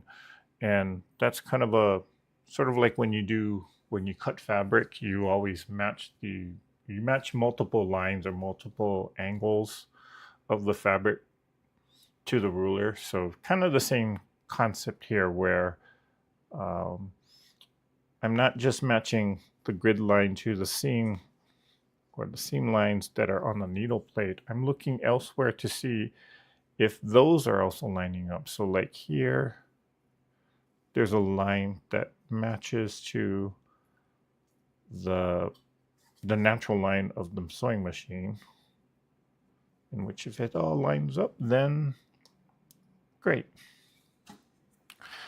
And I don't have my tape here, so,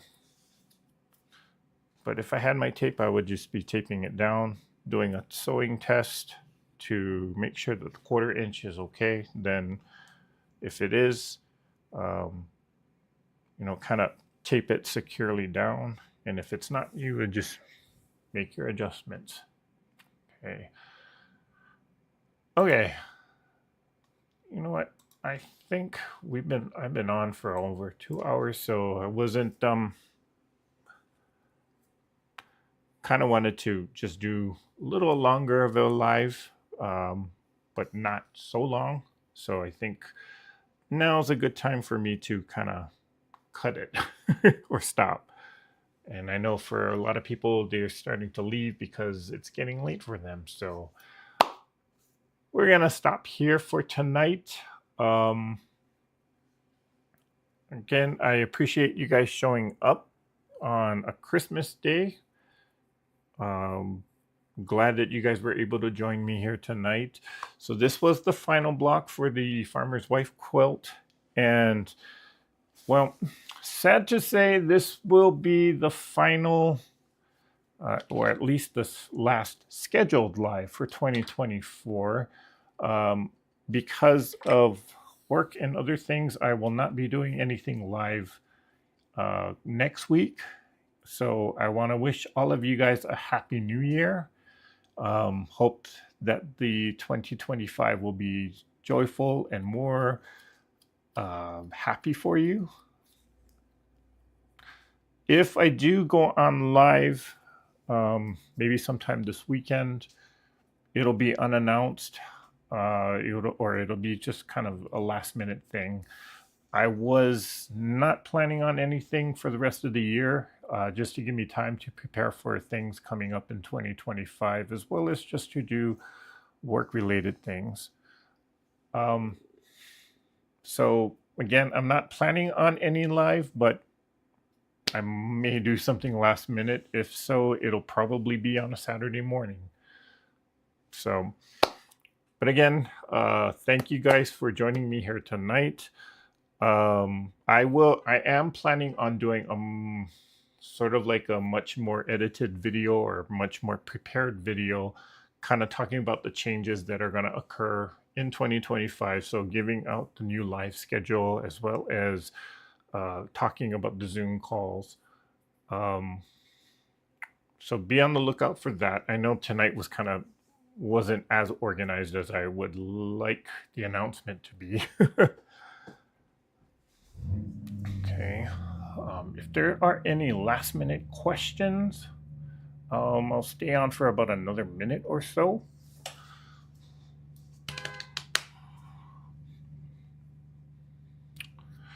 Good night, Molly. Thanks for joining us here tonight. Good night, Kim. She's saying good. Have a wonderful, blessed night. Carissa says, thank you for keeping me company. I finished bagging and boxing presents, so yay! All right, Happy New Year to you, Charlotte. Okay, so again, just be on the lookout in the coming days. I'll probably give like a much more edited or much more polished video about all the changes that are going to occur in 2025 concerning this channel. Talking about the Zoom calls, talking about the live schedules. Okay. Oh, I do have one bit of good news. And we hit a milestone on this channel because today I finally realized that their subscriber count is now at 3,400. Yeah, so I gotta celebrate that for somehow. So yeah, I don't know. I gotta do some kind of a giveaway for it. So that's a bit of good news.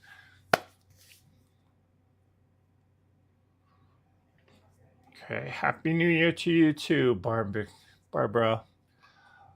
All right, guys. Well, that is it for tonight. Again, Happy New Year to all of you. If I don't see, or if we don't see each other until 2025,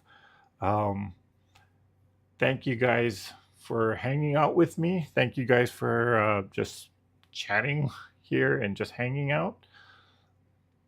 Thank you for sharing and teaching. Mr. Eric, be safe out there. Stay strong. Happy New Year to you. Well, Happy New Year to you too, Denise. Thank you. Thank you. So that is it for tonight. You guys, please stay safe during this holiday season because it's still not over. We still got one more holiday. Okay. And thank you for joining me here tonight. And you all know what I'm going to say. So let's all say it together. Let's all get out there. Let's all create something. Mwah. Bye for now.